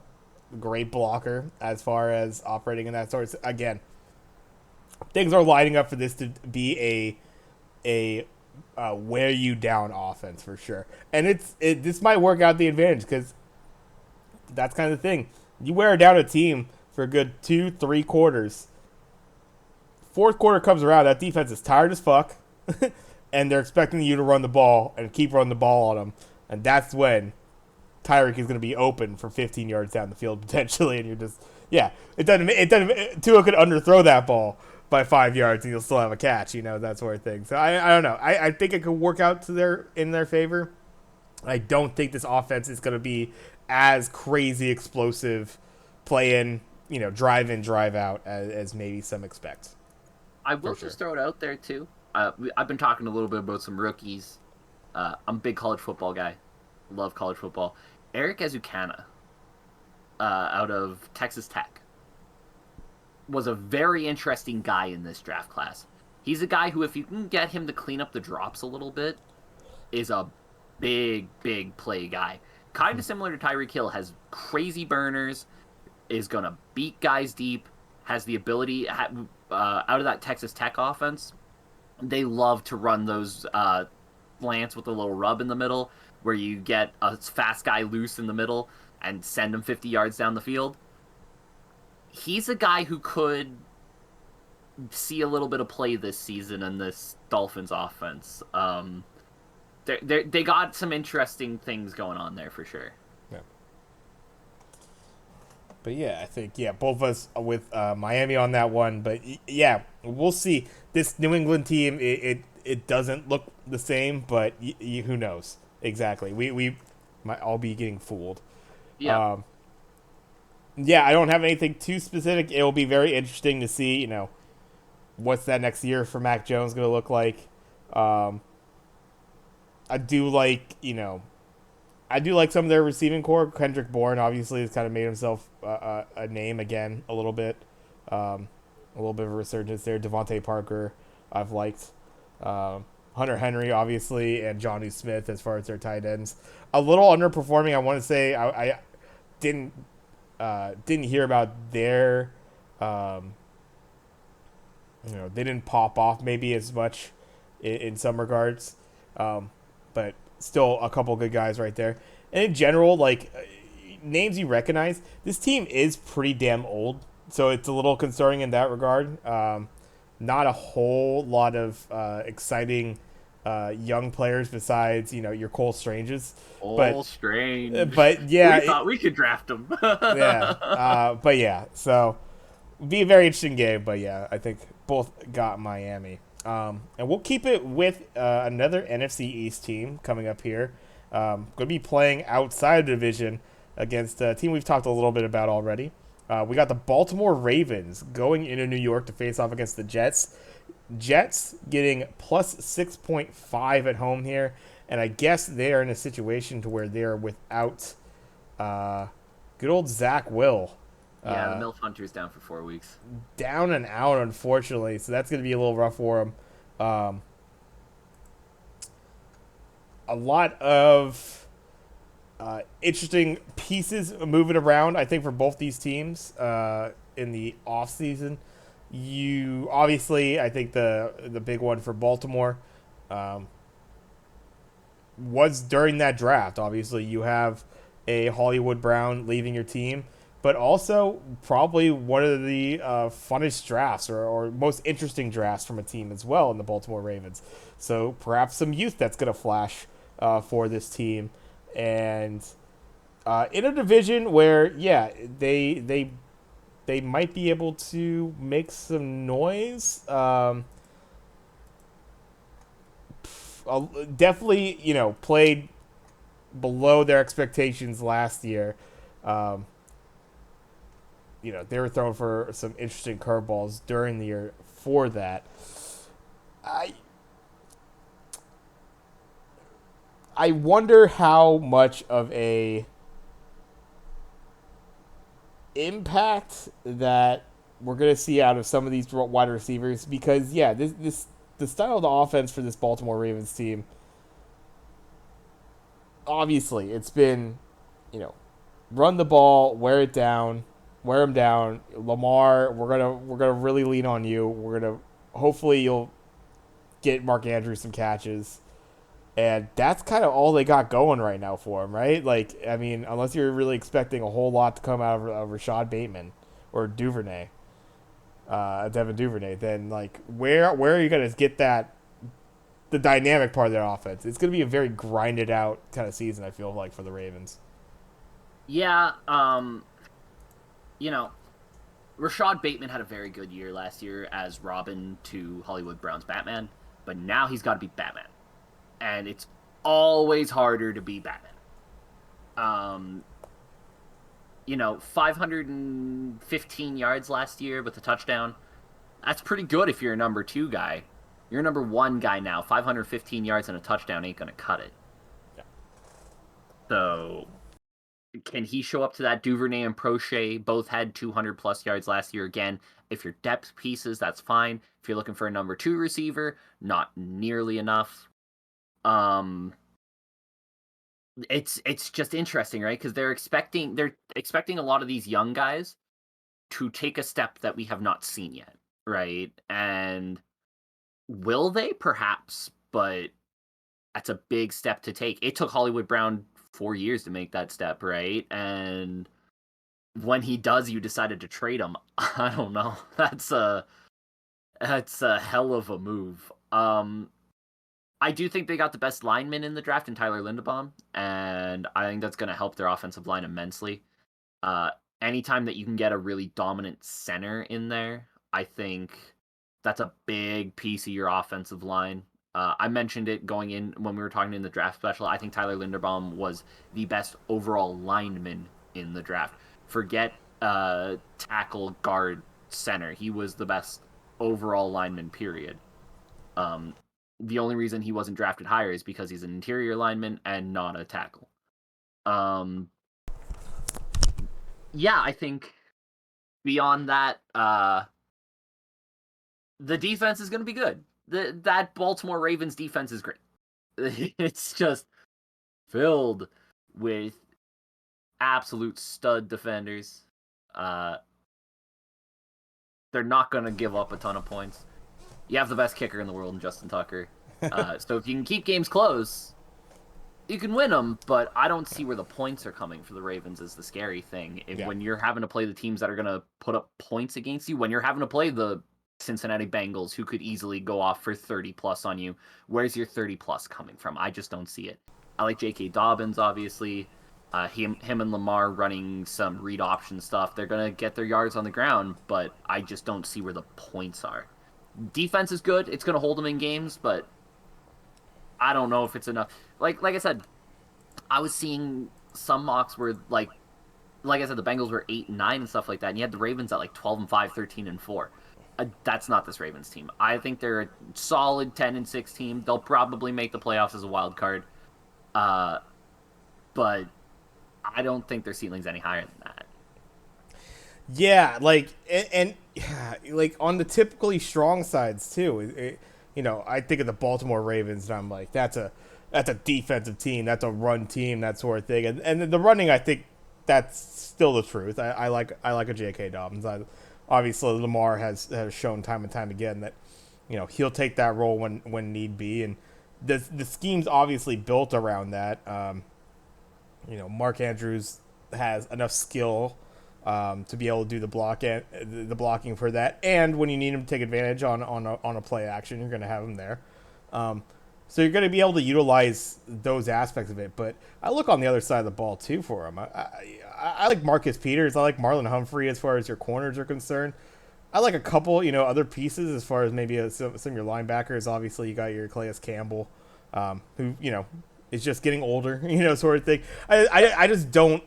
Yeah, I don't see enough on that side either to where like they're not going to be as dominant a force, I'd say, on the defensive side either. So how are you going to win games? Like, I don't think you're going to wear teams down. You're going to like fully stop the run or the pass on the defensive side of the ball with some of these really dynamic offenses, your Cincinnati Bengals that you're going to see. Even a team like the Miami Dolphins, I think you have to be like, is this team going to be able to even keep up with that kind of team? That's not a huge explosive offense, but has the opportunities to go off like that.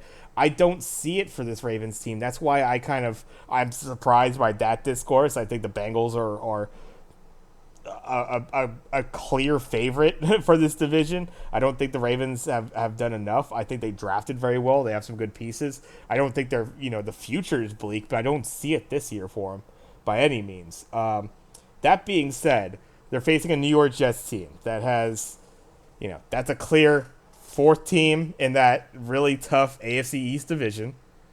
A team that now is going to be looking to Joe Flacco to be running this team. I think we've talked about it before. I think we both like Breece Hall as far as the running back's concerned. Elijah Moore.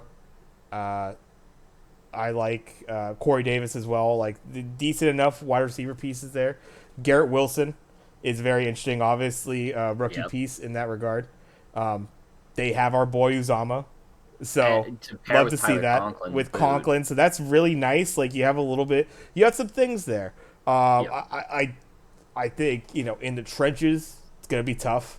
That offensive line is banged up. Yeah, and outside of maybe a Becton and kind of that's it. This is you I don't have mean, like in Tomlinson's a great as far guard. as youth or like longevity, like down the line, sort Longevity, of. yeah, You got but good players, but yeah, if you where look at their line for like this year, I don't hate it. Like in Tomlinson, Elijah Vera Tucker, I think those are two solid guards who no, can see you through it. I do wonder about the center position.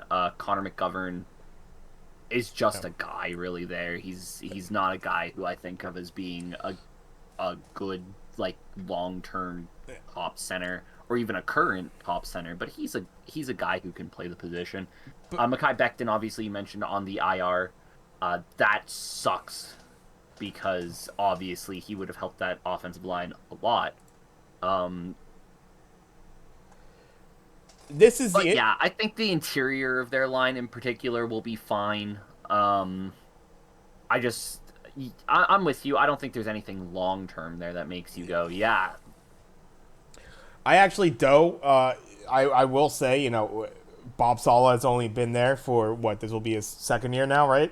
Second year at the position. Defensive guy, obviously out of San Francisco, so I'm kind of rooting for the guy.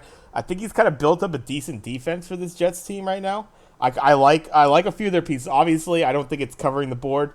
You have some big question marks like our boy Solomon Thomas. I Um, was gonna say it feels like I like pieces of it, but it also feels like he just grabbed a lot of his boys from San Francisco to come in and help and that could work in fill some the regards roles. as far as bridging the gap to players who really won those roles. If they can play well enough as a unit, and that's what it's all about, especially on the defensive side, you need to. It has to be. I mean, obviously, sometimes people will get picked off as far as like cornerbacks that sort of Yep. thing. But if they're operating as a defensive unit, it's pretty well. I like Carl Lawson. Quentin Williams has obviously shown it. Quan Alexander, if he can stay fucking healthy for once, If could be Quan somebody. Alexander can stay healthy, he's fine. C.J. But Mosley's a great piece, and obviously they picked up Sauce Gardner. that's the big one. Joyner, a veteran at that safety position. I like Jordan Whitehead as well. Like I like a lot of these little pieces that the Jets Yep. have. I am actually gonna take the Jets on this spread. I think they will at least Not keep without it Zach close. Wilson. I think they will at least keep it close. I think Joe Flacco has enough. I don't think the difference from Zach Wilson to Joe Flacco at this point of their career is enough of a needle mover to really believe that they're going to fall off that much more by having Joe Flacco in there. So I still like them keeping it within about 6 points. I actually do is the thing. I think Joe Flacco 3-4 years ago. It's not a Do you difference at believe all. for me it's like do you believe the Ravens to really pull this game ahead like that much though? I think the Jets defense is enough on the other side to where they just don't they're not the offensive production on them. I just wonder if they're going to be able to pull out. So I think 6.5 it's going to be a little bit more interesting for them to cover that. Here's what I will say. I do like a lot of the Jets pieces on the defensive side. I wonder if they have the overall athleticism to contain what will be a outside run heavy game. Right. That's where my real question is. Can Sure. Carl Lawson and John Franklin Myers do they have the athleticism to hold those edges? Obviously John Franklin Myers had a underratedly good season last year. I think he Yeah. ended up with 6 sacks. He looked There you go. solid last year, but not the most athletic guy in the world, right? He kind of bull rushes to guys rather than finesses his way around things. I just wonder if they have the athleticism to contain a run game that's going to be a lot more dynamic. I think going forward, this Jets defense is going to be pretty good. I just don't like this matchup for them, Okay. which is why I'm going to take the Ravens. I think Oh. I think they'll be able to put up enough points where the Jets offense can't keep up with that. Not necessarily that I think the Ravens offense is necessarily world beating like some people seem to think. I just think this matchup favors them because I don't think there's the athleticism on the Jets side to be able to counter the read option runs, right? I think there's some big play ability there. Yeah. Okay. Let's see. Let's keep it going. On to the next one here. I got the next game in the lineup. This one, oof. This one's tricky just because not the greatest teams, but They both suck. it They both suck. kind of feel like here. But we'll see. We got Week 1 Tank Bowl. yeah, Let's go. we got Jacksonville going into Washington to face off against the commies here. Uh, it's Jacksonville on the road though, so the Washington is actually favored 2.5 points though. So the super skinny line of a -2.5 for Washington here. Um, but it's They paid Jacksonville. Christian Kirk so much money. Jacksonville, if you haven't been aware, this offseason felt like They spending broke the wide receiver all their market. money. They were the first to move Christian Kirk from the Cardinals. Huge deal. 78 million over 4 years. Yeah, more or less Oh my resets the God. market. They, Um, it didn't reset. It broke it. Well, You I mean- ruined the wide receiver market. essentially, yeah, my reset just shifts it basically, and yeah, Birdie, Yeah. however you want to put it on that regard. Still a Jacksonville team that, I mean, yeah, you look, they spent the money on him. They spent it on Zay Jones as well. Um, you got a Marvin Jones that's been around for a little bit, and Agnew. As far as your wideouts are concerned, your running back room, I guess, is it Etienne? I'm not too sure how to exactly ETN. ETN. So And that's James Robinson, obviously. yeah, some excitement around that. I just kind of now finding out that they're the ones who picked up Jermichael Hasty, which I do like. Jermichael Hasty was a great back for his short tenure there with the Niners. Surprising back as well. Really came in when the depth of that position was nothing for the Niners. So be interesting to see how he operates in this offense, how much looks he gets. But yeah, this is tough, dude. It's still the same old Jags to me. This you take a look kind of up and down this lineup, and there's not a whole lot I like about him. I mean, I made it clear when they drafted him. I think Travon Walker was the wrong pick for this franchise. Right. I like Travon Walker. I think he's got a lot of raw athletic tools. He's not there yet. He's not ready to be the guy who leads a defense. And you take a guy number 1 overall, you're saying this is our guy on the defense. He's the guy who's going to, like I said with Hutchinson, he's the 10 sacks, crazy freak athlete who does it all guy. I don't think that's Travon Walker. Not yet. I think he can get there. They got it. Much like with their offense, their defense feels like there's a lot of good pieces that are just surrounded by question marks. I like Devin Lloyd. Travon Walker's going to be really good one day. I just don't think he's there yet. Josh Allen's fine. Right? Josh Allen's good back there. Their secondary, like Andre Sisco, Rashawn Jenkins, meh safety room, but you have Shaq Griffin, who can do his thing as a corner. Darius Williams. There's everything feels very disjointed. And then, like I said, offensively, I like all 4 of their run. They have 4 running backs on the roster who I like. When you look at ETN, James Robinson, Jermichael Hasty, and sneaky running back, rookie running back Snoop Connor, who had a really good career at Ole Miss and could be a guy who might be a sneaky third down back for them. You add Evan Ingram, you break the wide receiver market at Christian Kirk. Now, he's terribly overpaid, but Christian Kirk is a good wide receiver. He helps that offense. That offensive line? No. I still don't believe in that offensive line. I like Cam Robinson.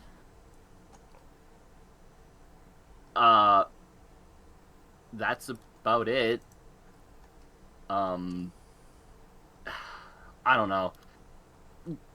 But so you take all of this I'm saying about the Jaguars, and then you just kind of duplicate it, and that's how I feel about the commies. I don't. Carson Wentz, really? We're riding this train again. Yeah.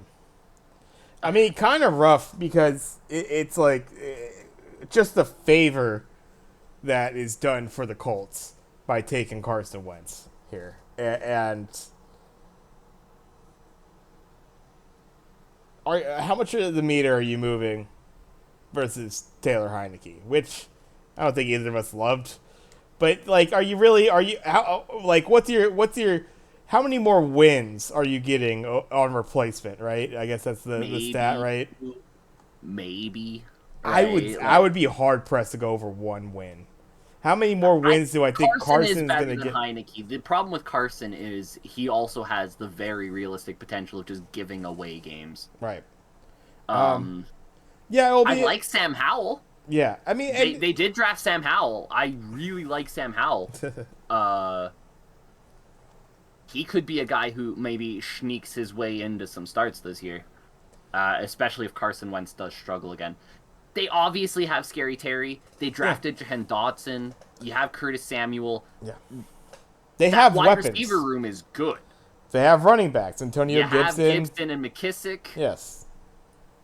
You have stuff. Yeah. I, So there's this and is so tough. it's in a division in which again we're talking about the NFC East. I think a lot of folks, everybody's really high on the Eagles all of a sudden, but it's not like teams like Washington haven't given other teams within their division fits. It'll be very interesting as we go into the real middle of the season, like really as these teams are kind of established a little bit more, where everybody stands and how these games are going to be looked at. I think this is going to be very tough. Like within that division, I don't think Eagles are going to be like, oh yeah, this is going to be an easy win against this Washington team. I think there's enough here for Washington to where they're going to be that team that floats around 500. If you give them the chance, they have enough stuff on on offense with some weapons if they could take advantage of that. And then we already know about some of their defensive tools. I mean, obviously Montez Sweat, kind of their big name guy, but they've been scary on that side of the ball as well. So I don't think they're gonna be a crazy good team by any means. You're still putting Carson Wentz out there as your starting quarterback, but it's not going to be an easy out for by any means. I don't think. And yeah, so as far as this game's concerned, I didn't bring up the Jags too much, but yeah, I don't think Jags really made too many waves. I think they just spent a bunch of money that's not going to do too much for them. As much as Washington kind of did the same by taking on a guy like Carson Wentz, I still think that's definitely a better squad out there. So yeah, I have Washington as far as the spread's concerned to go over that 2.5. I'll go with the commies as well. I think this is the kind of game where Carson Wentz thrives, right? Now, he does have to exercise the demons of losing to Jacksonville at the end of last season. Right. Yeah, exactly. This is the last This is team an he played. interesting start for that reason. Yeah. But early season game, not a lot of pressure on it against a defense that's not great. Uh, this is the kind of game Carson goes for like 350, and everybody thinks he's the next second coming, right? He's back. Commanders fans are out there talking about playoffs, right? This is exactly the kind of game Carson goes off for something like that. Sam Darnold from last year all over again. Just like, oh, he's back. Exactly. Exactly. Yeah. You like I said, you got Scary Terry, you got Jahan Dotson, you got Curtis Samuel. You've got a lot of weapons there, and Yeah. Carson's a gunslinger, man. This is the kind of game where he uses those weapons well. It's just going to be late in the season when the games start to matter a lot more, when the games get tighter. Can Carson Wentz stop himself from costing you games? Right. I don't think he can. This isn't the kind of game where you worry about that. I think the Commanders win this fairly decisively, right? maybe not like 44-6 like we were talking about with the Eagles line score from last year. No. Nothing like that, but 30-14, something like that. They'll win it pretty decisively, I think. But Yeah. again, this isn't the kind of game that you need to see Carson Wentz play well in. It's when the games start to matter where you need to see Carson Wentz play well. Yeah, exactly. We'll see. It's an interesting first week for them though. I think they get this dub. Going to the next one here. We brought up Sam Darnold's team from last year. It's a team that he's playing for this year, but now he's the backup. Very interesting game as far as who is currently starting now for Carolina in this next game. We got the Cleveland Browns going to Carolina. This is an even spread. We are at a 0 spread here, so it's a pick'em game. Baker Mayfield is kind of all of a sudden after a little bit of kind of back and forth, whatever on a crazy quarterback season for Cleveland as it's been, finally winds up with the Panthers and got himself the starting job. It seems like there. Carolina was I think as much as any team, we saw a team that was held back by their offense. A team that should have made the playoffs, should have probably won double-digit games if they were able to do anything on the offensive side of the ball because their defense was fantastic. Them and the Broncos. Cleveland kind of in a similar situation this year. You could say a defense that looks pretty goddamn good, and even some offensive pieces obviously that look pretty good, but are going to be held back obviously with the how that offense is going to operate. I think throughout the season myself. So for that, I really like the revenge of Baker, and I like the Panthers to take it at home against the Browns. What do you think? So I think the really interesting thing in this one is the matchup between Ike Ekwonu and Myles Garrett, because Ike Ekwonu was, in my opinion, the best run blocking tackle in the draft by far, but his pass blocking was what needed a lot of work. And now you get up against Myles Garrett, who, as far as pass rushers go, not many better. Hell of a first test for him. That being said, purely out of moral reasons, if nothing else, I refuse to pick the Cleveland Browns. I think we're gonna have that a lot this season. I refuse to pick the Cleveland Browns to win this game. Purely on the fact that they, not only the scumbagginess of how their top levels operated with the Deshaun thing, but how they finally got a quarterback who finally got into a playoff game and beat the Steelers, something that the Browns fans have probably been looking for fucking decades. A guy who then last season absolutely brutalized himself playing through injury to try to piece something together for this team. It doesn't work out. You fucking just hang him out to dry like you didn't even give a shit. And then you cut him. Or you get rid of him. Oh, yeah, no. Was it? He was traded for a 7th round draft pick. That's right. It was okay. I thought there was maybe a restructured contract or something that happened beforehand. I can't quite remember, but yeah. Regardless, that alone would have done it. But then you lump on the scumminess of the front office. It's I can't probably pick the Browns for the entire fucking season. Sorry, guys. I'm going to struggle. Even games where the Browns are the obvious favorites and are probably going to win, I am going to struggle to pick them. It's going to be a moral fight with myself. But beyond that, you got Christian McCaffrey and Baker Mayfield working together in a revenge game for Baker. I think he's probably back to 100% or close to it. He had the offseason to rest and not beat himself up anymore. Unless he was running into brick walls all offseason. Hopefully that shoulder's better, the elbow's better. You're rocking Jacoby Brissett on the other side. Listen, Jacoby. I think we've seen what Jacoby Brissett does as a starter at this point. I think we kind of know who he is. Uh, the Panthers have some good wide receiver options too. When you look at DJ Moore, Robbie Anderson, two of the more underrated wide receivers out there. You add Oh, all CMC right. running factory back there with Chuba Hubbard as well. The Panthers offense just has enough weapons to get through what is going to be a very bad Cleveland Browns team for the first little while. And hopefully after. Yeah. Let's be honest, we all want the Browns to go 0-17. Everybody wants that.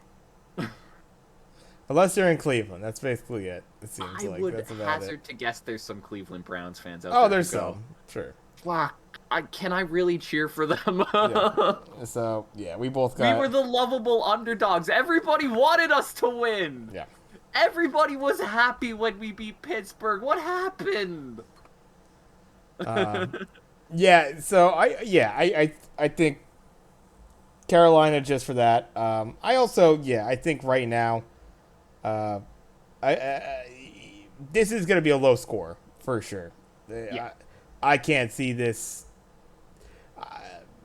I would say neither team goes beyond 20 points. Definitely like a 17-14.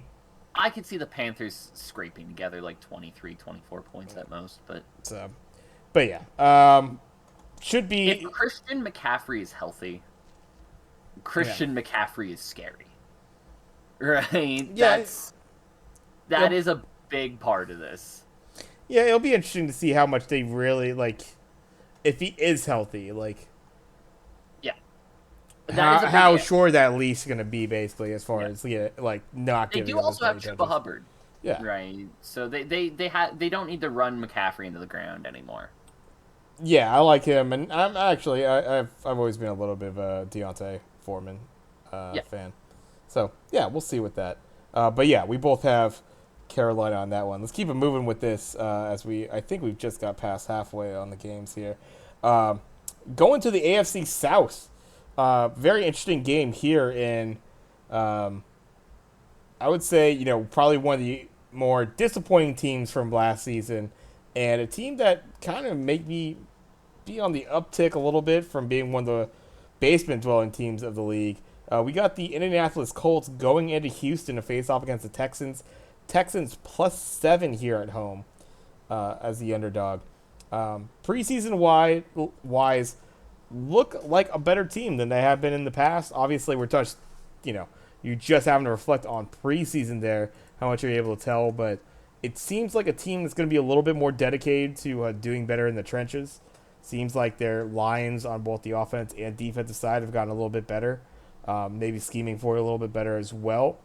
The Indianapolis Colts, as we brought up earlier, had that shocking loss at the end of their last season, knock them out of the playoffs against that Houston Texans team, the Jacksonville Jaguars team. I want to say, did they also lose a game? I think at least one of their games during the season they lost the against Texans. So that was Davis Mills' real coming out party last season. That's was right. The game where they beat Indianapolis. I thought there was something about that there. So yeah, like this is a weird one because I think this Colts team a lot of people like. I think a lot of people like a guy like Jonathan Taylor coming in next season. Matt Ryan getting another shot in a different place. Some weapons there as far as your wide receivers are concerned, but I think JT is the main guy you look at on their offensive side. A team that's probably expected to do pretty damn well in the Colts, at least make the playoffs finally, as opposed to last year. But yeah, Houston seems to be on a little bit of a come up, so this will be an interesting one. +7 at home. What do you think? Yeah, I will be the first to admit I was wrong about Davis Mills. I'd like to officially apologize to Davis Mills. Mm-hmm. I gave him a lot of shit at the start of last season. Oh, let me play some music for this. No. For being shit. And then he ended the season like really good.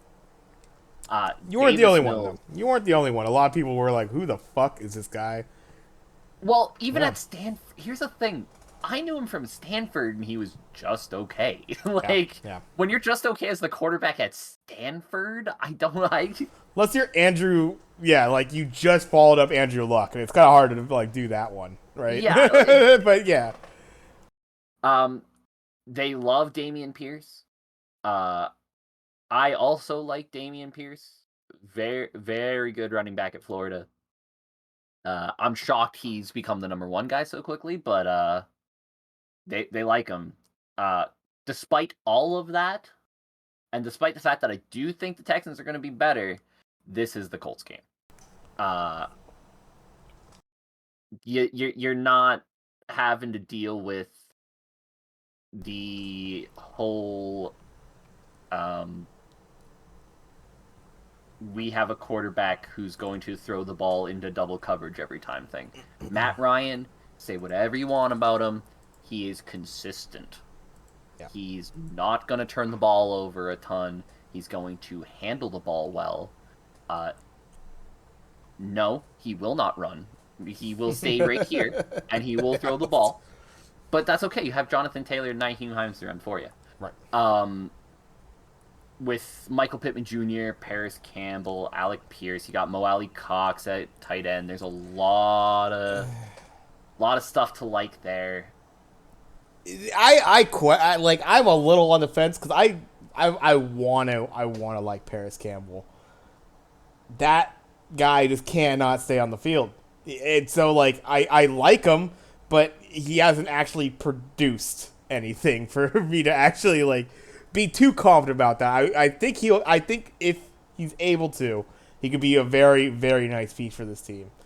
But it's just that big. It's a big question mark for me. I get that. Alec Pierce is going to be a big ad for this team, though. Yeah. Alec Pierce was huge at Cincinnati for those Cincinnati runs where they were, playoff team, Right. where they were pushing the top teams in college football. Alec Pierce was a big part of that. I think he's going to be a good option for Matt Ryan. And again, you've got Matt Ryan behind one of the stronger offensive lines in football. Absolutely.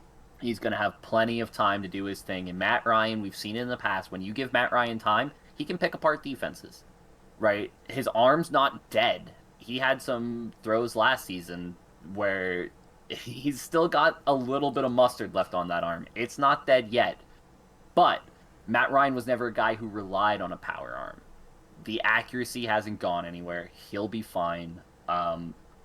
That Colts defense was strong all of last season. They're still going to be strong. I do think the Texans are better. And I have grown to become a Davis Mills fan. And I do think Davis Mills can be a guy going forward for the Texans. But I don't quite think they're at the point that the Colts are at yet. I just think the Colts have a little bit too much in this one. And though the line scares me a touch, not enough for me to shy away from the Colts. Yeah, I'm a big proponent. I think the Colts will be.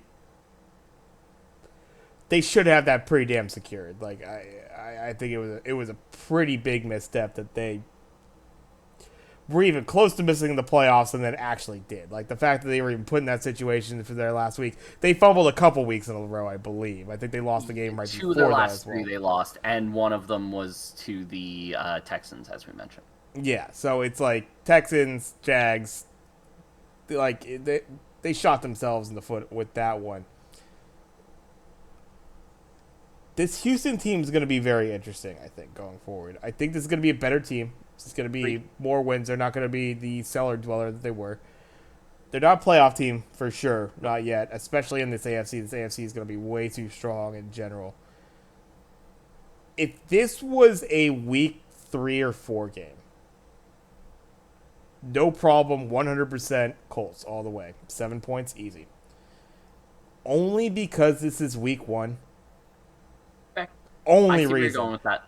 I see where you're going with that. I could see this for some reason being a 6-point game, even though it has no real right to be on paper with talent.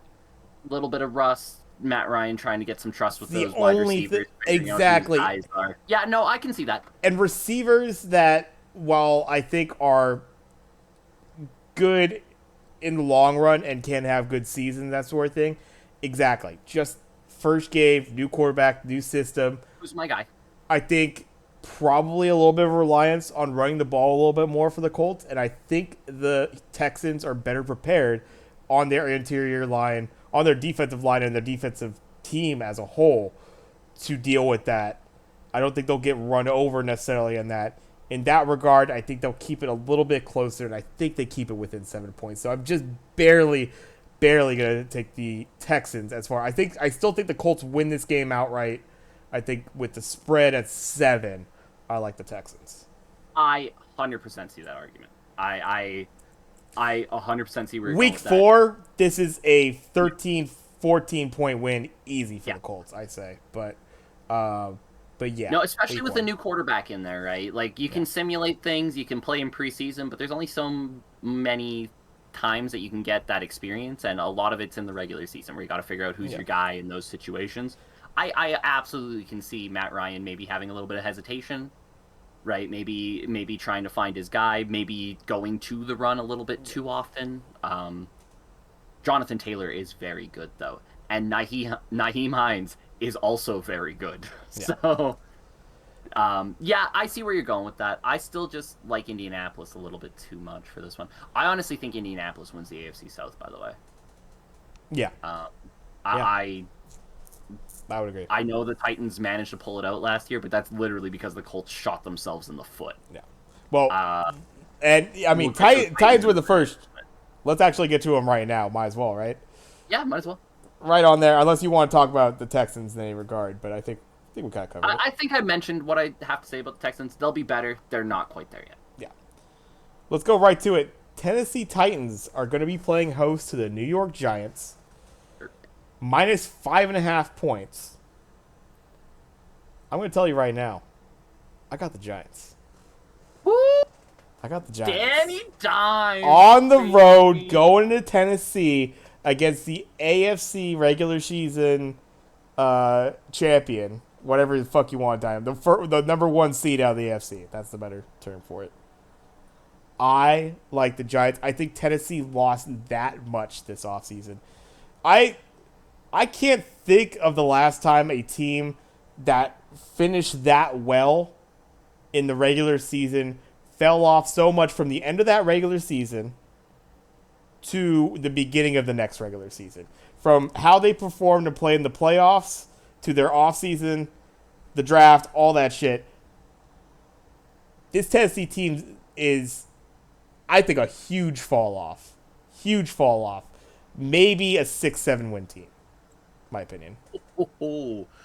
Okay, so I love this because I kind of agree. Kind of.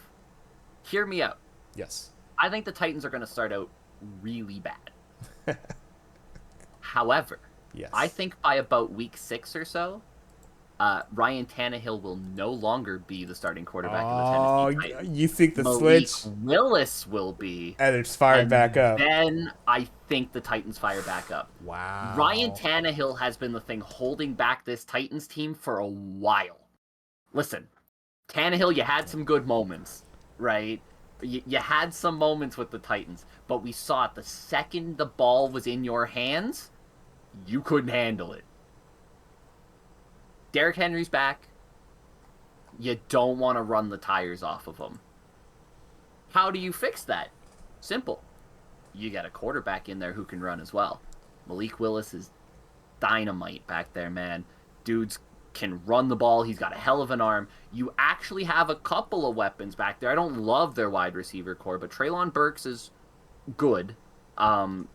He was by far one of the weaker wide receivers in the top of that wide receiver class this year. Yeah. But he is good. I love Robert Woods. You know that. Yeah. So there is some stuff there. That's you obviously it, though, man. They got nothing. Austin Hooper's a good tight end. Austin Hooper's a mid tight end. I have a lot of... Okay, trust me. I got my love for Austin Hooper. My man out of San Mateo, California. Comes right from the area, dude. He is a Bay Area kid. Love him. He's mid. I'll give... okay. I love him, but...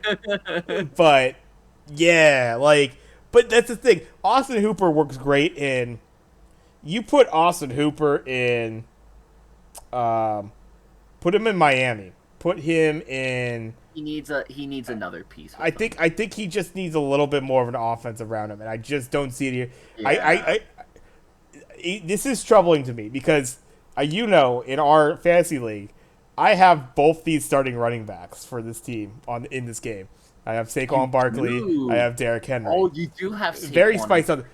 I'm very, very. As much as I'm worried about quads, I am very worried about Derrick Henry and those treads running real thin on those tires. Like, he's gotten dinged up. Obviously, that's fine. That'll happen from time to time. But what the fuck is this team gonna do otherwise, as far as their offense is concerned, in these early weeks? I kind of agree with you. If this goes long enough, I don't see any reason why they don't put Willis in there over Tannehill. And I like. It's not even. I don't even think it's that terrible of a knock on a Tannehill. I think it's more of like you got to be looking to the future on this one. Like Tannehill, the lights at the end of the tunnel. You kind of see the end game with Tannehill. There's only gonna be so much longer you're gonna stick with the guy, right? They did pay him recently, but that's his final contract with this team for sure. Malik Willis, I think it seems like they really like the kid. You would not. I would. You would hope that Tannehill would just be able to still play this year out. You'd be fine, and Willis would be able to come in the next season. But I don't see it. I see what you're talking about. Week 7. I'm not too sure when their bye week is, but that could have a lot to do with it too, especially if they're doing badly. That bye week switch is a classic as far as going into your rookie or going into backup quarterback. So I could see that. I'd have to take a look at their schedule in terms of their full list. I see they have a bye week. Week 6 is their bye week. So that's you got this Giants team, but then you got Buffalo, Las Vegas, the Colts, and then you got Washington. And if you throw up a stinker against Washington, and you're looking at like an 0-5, maybe a 1-4 if they win this game against the Giants. Yeah, I don't like it. I don't like it. I don't like his chances. So I'm right there with you on the Malik Willis. Yeah, that bye week's a little bit sooner than I would like for the switch to happen. That being said, I still like them to beat the Giants. Still like him beat Giants by 5.5. Yeah, Or more, I suppose. I don't trust Danny Derps to score any points. So here's the thing with the New York Giants.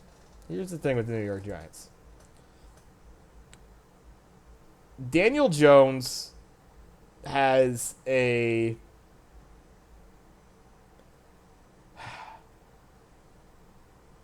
he has some decent pieces around him. Your Kenny Galladay's, your I even like Kadarius Toney. They picked up Richie James too, another former Niner, which I love to see those.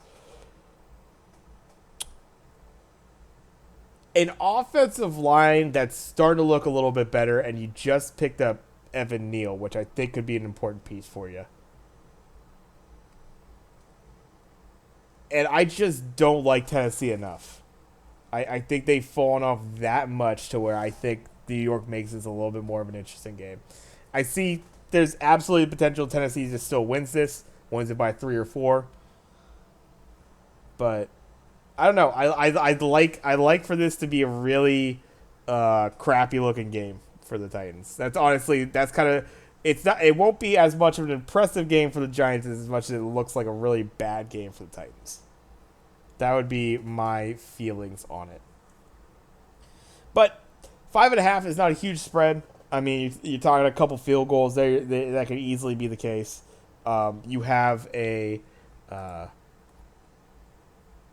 you have a kicker, Randy Bullock, and that sort of thing. Like they could easily win that game by 6, and they'd cover that spread. But I don't know. I'm down enough on the Titans that I think they could really put out a stinker here week 1. You you know what it is for me that worries me about the uh, Giants in this game? It's the fact that they could be missing both Kayvon Thibodeau and Aziz Ojulari for this one, right? Uh, their edge rushing game at the moment Yeah. looks borderline non-existent for this Oh. one. Um, if neither one of those guys plays, they're like, say what you want about Tannehill, you still got to get pressure on him, right? All right. Uh, and I don't know if they'll be able to. That's it for me. I'm kind of with you. I am not high on the Titans. Um, Yeah. but yeah, Enough to beat the Giants, and it's not not like the Giants are shaking anybody up really. I just think this is again week 1, a little bit different scenario. I don't like this Titans team as far as the season's concerned, but they they should yeah. beat this Giants team. I just don't think it will be by that much in a early matchup. A very interesting matchup, a classic of the NFC North in our next game we'll be covering here, and one that has been surprisingly a tough one for the, I suppose, favored team. We got the Green Bay Packers going into Minnesota to face off against the Vikings. Vikings getting a plus 1.5 here at home, but have definitely given Green Bay fits, I would say, as far as playing them close or just outright, taking games from them. Vikings very much kind of. I've had my pieces plenty on good old Kirk Cousins, and how I'm not a huge fan. This team, though, in general, a lot of pieces that you gotta like. I think Dalvin Cook has proven it. I do like Alexander Madison as well. I think a good piece there. Justin Jefferson, enough said. Adam Thielen, enough said, sort of thing. So obviously pieces there for that Vikings team. Packers, another shake-up team of the draft as they lost Devontae Adams, but still you gotta love their running back tandem. AJ Dillon, Aaron Jones doing work for you there. Still having a guy like a Randall Cobb, bringing in a Sammy Watkins, who we'll see in his 9th year here what Sammy Watkins has for him. Will be interesting in that regard. And then obviously they did. I think we both commented that we kind of like the pickup of Christian Watson there for them as well. But yeah, what do you have for this one being hosted in Minnesota here? Oh boy, what do I have for this one? Um, Tunyon's playing, right? He's healthy. He's good to go. Because that is a big part of this Yes. Packers offense. I think we saw it last year when they lost Robert Tunyon. It hurt them a lot. So having Robert Tunyon back is going to help a big deal. I don't know if he probably won't be playing all of the snaps, but at least having him there to be in the red zone, be that threat that he is down there will help. They got a couple of good young receivers in the draft, and for the first time in a while, I'm very interested to see what some young receivers are going to do for them. You mentioned Christian Watson, obviously, who we obviously both mentioned really like. Romeo Doubs in the 4th round is a very interesting one to me because he strikes me as the kind of guy that Aaron Rodgers loves. Back-to-back 1,000-plus yard seasons with the Wolf Pack. I think he was a Nevada guy. He was also one of the better punt returners in college football. So maybe look out for that from him as well. But he's a guy who could quickly find himself in favor. A guy with a little bit of speed, but sure-handed. Does not drop the ball a lot. he's a guy who could find himself in Rodgers' favor sooner rather than later. And you get a couple good young receivers there. And all of a sudden, if they break out, like we mentioned their wide receiver core being a little bit of an unknown with Lazard and Watkins and Cobb all being good complementary pieces, but none of them really feeling like a standout guy. If Watson or Dubes can be the standout guy there, uh, that could change this offense a lot. You mentioned Jones and Dillon, one of the better 1-2 punches in the NFL as far as having those two guys, one dude who's your speed guy who can get to the edges and find some room, and the other guy's just gonna bust you up the middle and make it ugly, right? Like they have that old school tandem. Rodgers hasn't lost a lot in his legs, right? Like he's still not hard to he's still hard to bring down. He's still got a hell of an arm.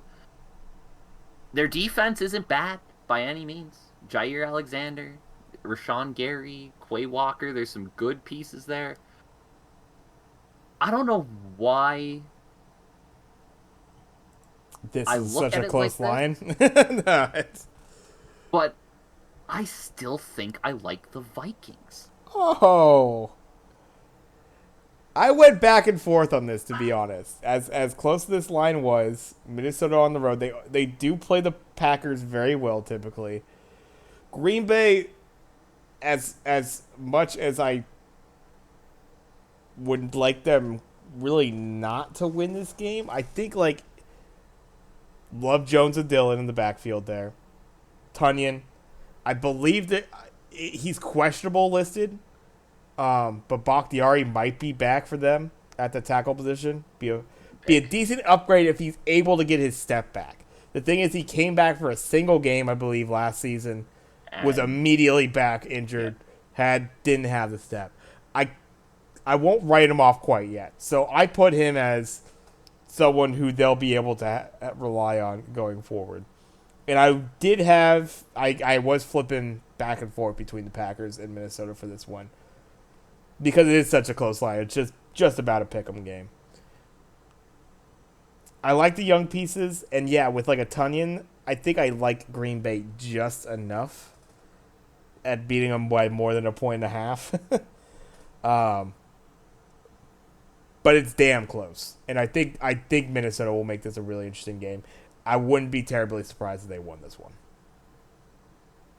Gotta go with Minnesota on this. I don't know what it is. My gut is just telling me, this Packers offense is gonna need a couple of games to figure out what they are without Devontae Adams. Right? Yeah. And I just can't get that out of my head. Whereas with Minnesota, you know who the guy is. It's Justin Jefferson. Is he the best wide receiver in the NFL? Could be. Right. Although Thielen's always going to be there for you. Adam Thielen is last year when we were talking about the Rams, I talked about Cooper Kupp and Robert Woods as the best 1-2 in the league because I felt like Robert Woods was the best number 2 wide receiver in the league. Right. Now that Robert Woods is a number 1, Adam Thielen is the best number 2 wide receiver in the league by a lot. It'll be interesting how it shakes out this year. Yeah, number 2 wide receiver is always interesting one to look at because it's always going to be the top guys. And the top guys on the team. It's always going to depend on how that offense operates. But number 2 is a very telling one because like if you have that super productive number 2, then this team's probably really working the ball through the air. Yeah, it's kind of what I want to see out of Brandon Ayuk this year for the Niners. Very big upside, really there with Trey Lance. He's the number 2 to Deebo Samuel could really have that pop year. And I think you could have a similar situation with the Packers here, honestly. As much as you brought up Thielen being the number 2 there, it feels like a lot of number 2s there. But you're right. If you get a young guy that's able to maybe stretch the field, I guess that's kind of the thought of a number 1, right? Number 1 is going to be the guy that stretches the field. Number 2 is going to have to come in for, more possession style of play. I think they absolutely have a dynamic to where they can come out with a really nice 1-2 punch themselves as far as the Packers is concerned. But it will take time, for sure. Also, just as an aside, shouts out to Michael Irvin for Hmm. picking Kirk Cousins as your NFL MVP. That's a hell of a ballsy move there, Michael. I disagree, but I respect it. We'll keep the receipts. I Um, disagree, but I Also, respect it. really hoping that Bakhtiari's able to come back. Another San Mateo guy, by the way. Oh, you guys produced some football players over there. We got De La Salle down here. We got some good high schools down here that produce. We're getting up there as far as the Friday Night Lights sort of. I didn't mention it when we were talking about them because I'm not used to mentioning it, but Chuba Hubbard, Edmonton guy. Hey, let's go! Nice. Did not Shout know out that. Very, Edmonton, Alberta. Yeah, he went to very cool. uh high school that was right by me actually. Um, apparently he was a dick in high school, but who wasn't? Yeah, I mean, fucking best jock. Yeah, sometimes it could not be the Listen, when you're friendliest. getting scouted by Yeah, goddamn Div 1 schools in Edmonton, yeah. yeah, that The probably works head, on the ego a little the bit. head's giant at that point. That's fine. Let's keep it moving. As we got four more games to cover here. Um, this one I thought was a very, very interesting line. Um, we got the Kansas City Chiefs in a nice little inter or interconference, I guess, matchup. Is that what it is? Basically, AFC West, NFC West. Kansas City Chiefs going into Arizona to play the Cardinals.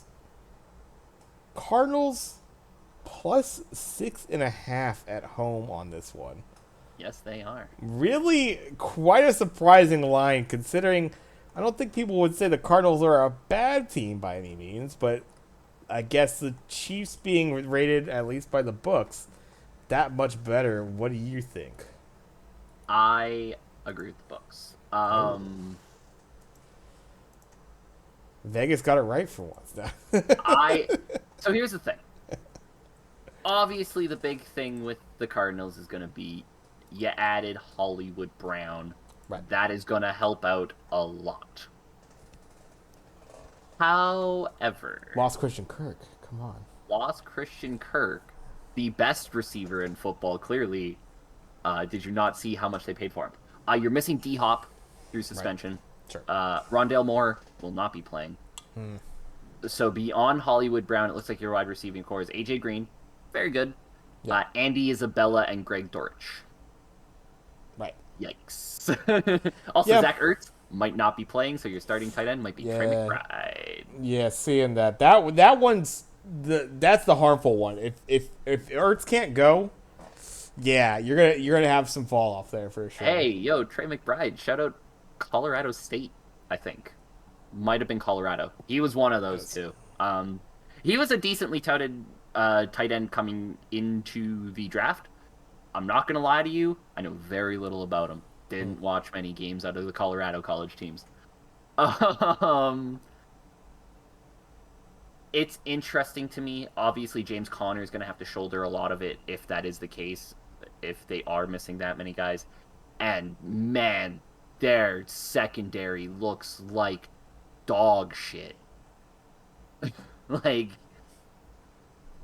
that secondary against Patrick Mahomes, I know that they've lost some pieces. They still got Juju Smith-Schuster, MVS. Everybody loved MVS. Why are we all of a sudden acting like he's a shit receiver now that he doesn't have Aaron Rodgers? He'll be fine. Um, Mecole Hardman, they love Sky Moore there. I know that. Um, you still have Kelsey. I don't see how that Arizona secondary is going to be able to hold them. Like, Kansas City could easily be putting up 40 plus in this one. Hmm. And with all of the missing pieces that Arizona has, I don't know if they can keep up in this firefight. If they still had Hopkins and, they had a healthy Zach Ertz and all those pieces were there, maybe, but Yeah. I don't know if they can keep up in this one. It feels like a game that's just gonna their defense won't be able to hold them in it long enough. I got the Chiefs here.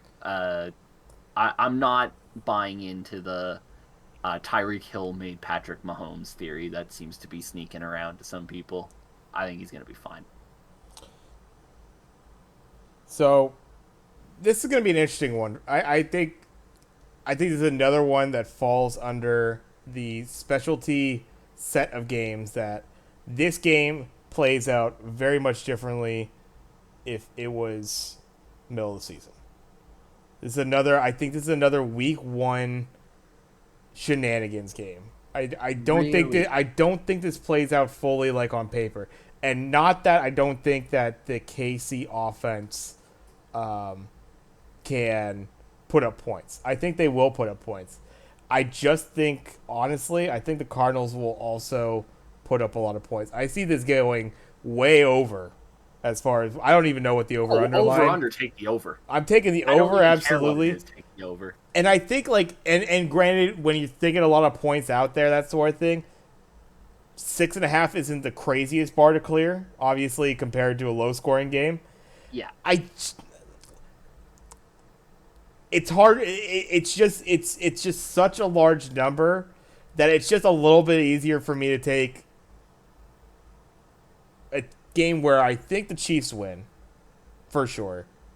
Better team on paper. If this was down the line, I think this absolutely could be that,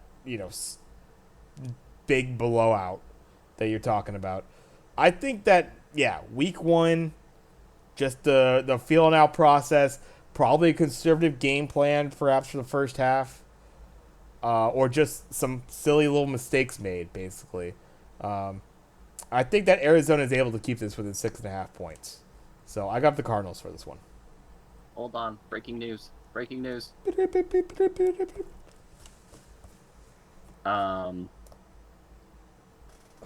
this good, Chase?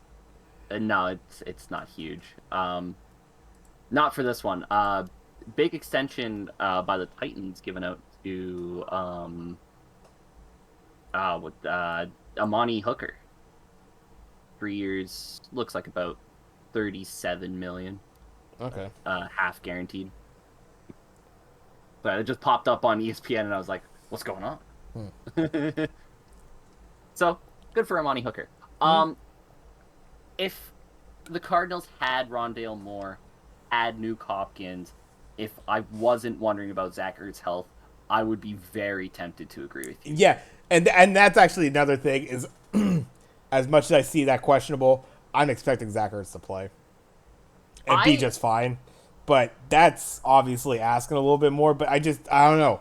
I just my gut feeling that if that's not the case, then I'm fucked. There's no way that they probably keep 7 points within the Chiefs here. But I think I'm leaning that he'll play. Fair. I don't know. I look at that secondary and go, no. Sorry, Byron Murphy Jr., Marco Wilson. I don't trust you. It's an early season game, so that favors the Cardinals, obviously, because the later in the season it gets, the less likely the Cardinals are to actually play a good game. Shout out Cliff Kingsbury. He will keep that job forever, regardless of what stats say he shouldn't. I don't think that secondary can hold the Chiefs enough to keep this game close.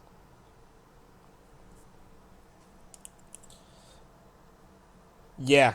I mean, it could very easily work out that way. And again, I fully expect the Chiefs to win this game.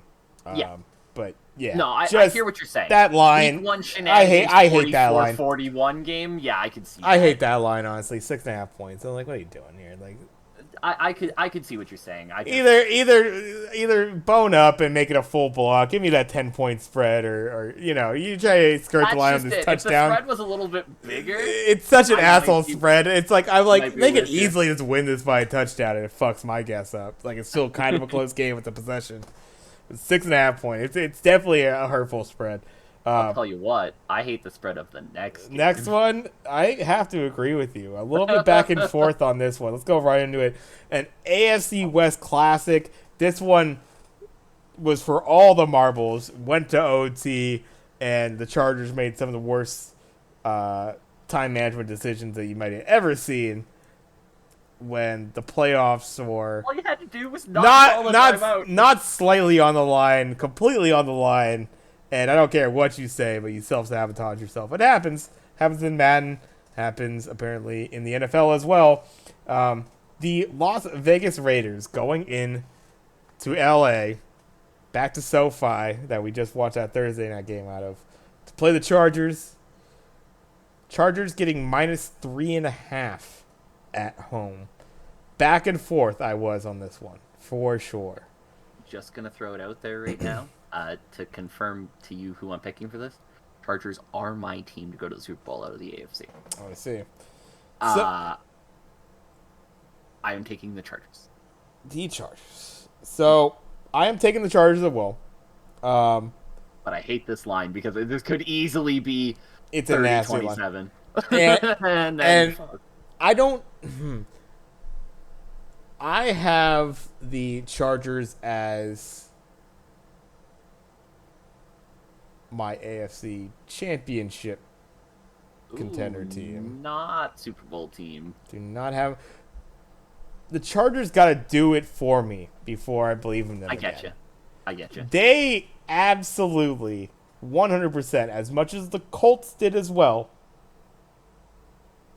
As much as the Colts should have been a playoff team, and one that could have gone decently far, I felt, based on their talent, even with Carson Wentz.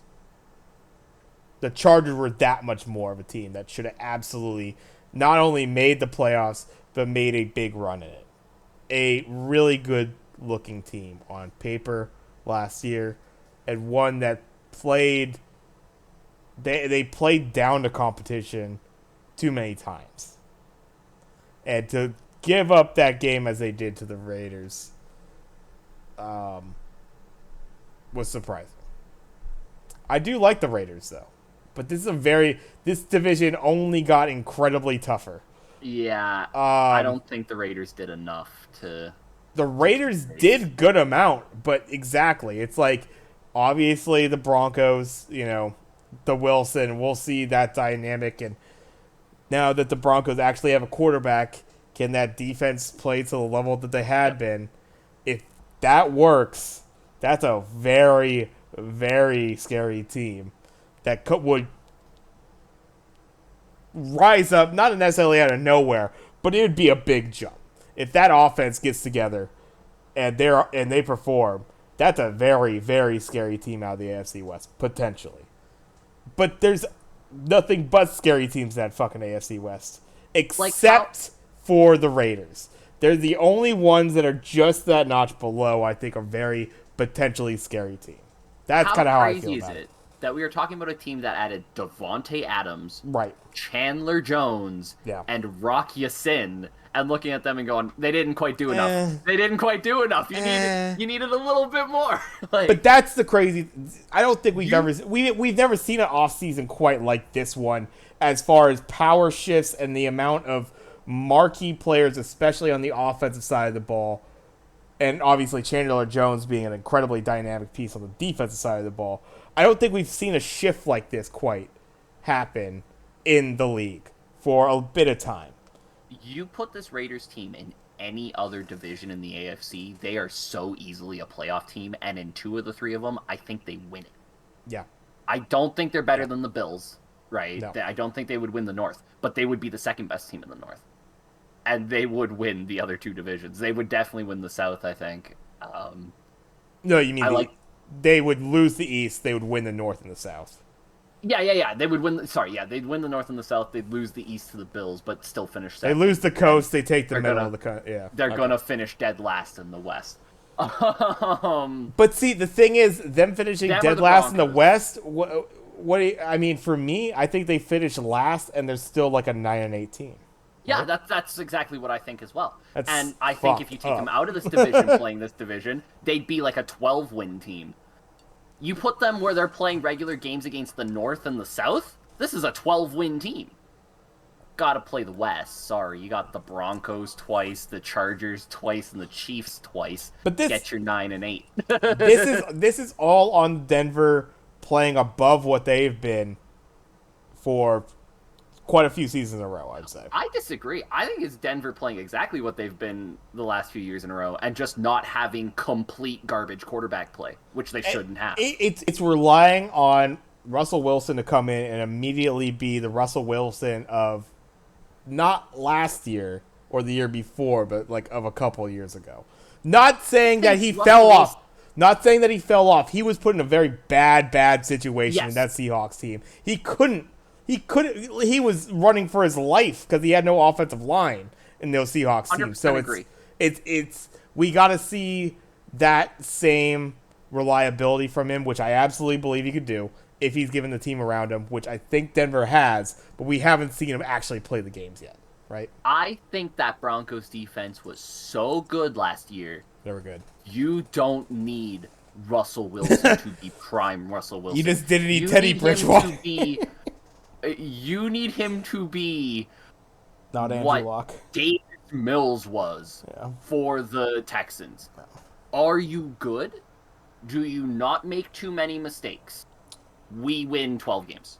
12 games. That's how good that Broncos defense was last year. But that's but again, last year it's like But if they do, Russell Wilson doesn't need to be great. He couldn't be the third best quarterback in this division, even the fourth best quarterback in this division behind the other three. Right. If that Denver defense plays as well as they did. He just needs to be good. Not great, not elite, good. Yeah. Right? We're giving him a very low bar to clear that Russell Wilson can clear blindfolded if that defense plays the way they did. So unfortunately for Vegas, that means despite all the good things you did, it wasn't good enough. Derek Carr has shown flashes of brilliance and flashes of mediocrity. Yeah. In this division, can't have that. That's not good enough as a quarterback. I think it's going to be very interesting in that he, like, the legs got taken out from Derek Carr a little bit.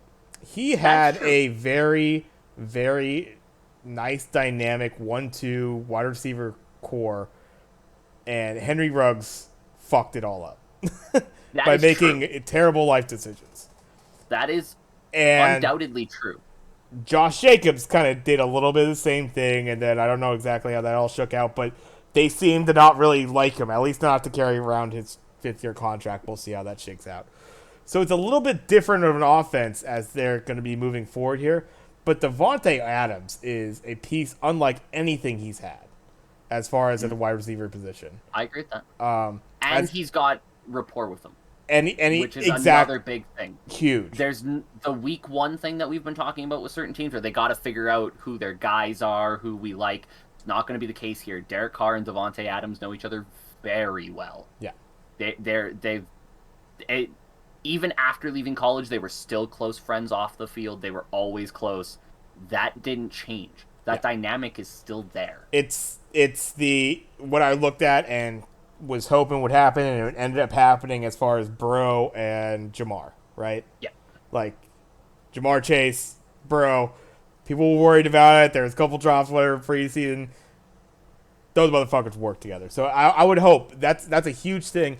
And for as much as a game changer that Davante was for the Packers, he could be that exact same player for the Raiders. So I don't know, but exactly if the Raiders play in any other fucking division, if they play in the playoff, if they play in the East, well, if they play in the East, they're also I think they're the second best team if they play in the East. Agreed. They're an 11-12 win. Better than the Dolphins. Yeah. Not probably quite there with the Bills. They're not quite the Bills, but they are definitely better than the Dolphins and Patriots. But that's just some craziness. That's basically saying you're the fifth best team in your conference, but you don't get to make the playoffs. Yeah, you're the fifth best team in your that's conference fucked up. and the fourth best team in your division. That's fucked up. But we'll see. We'll see.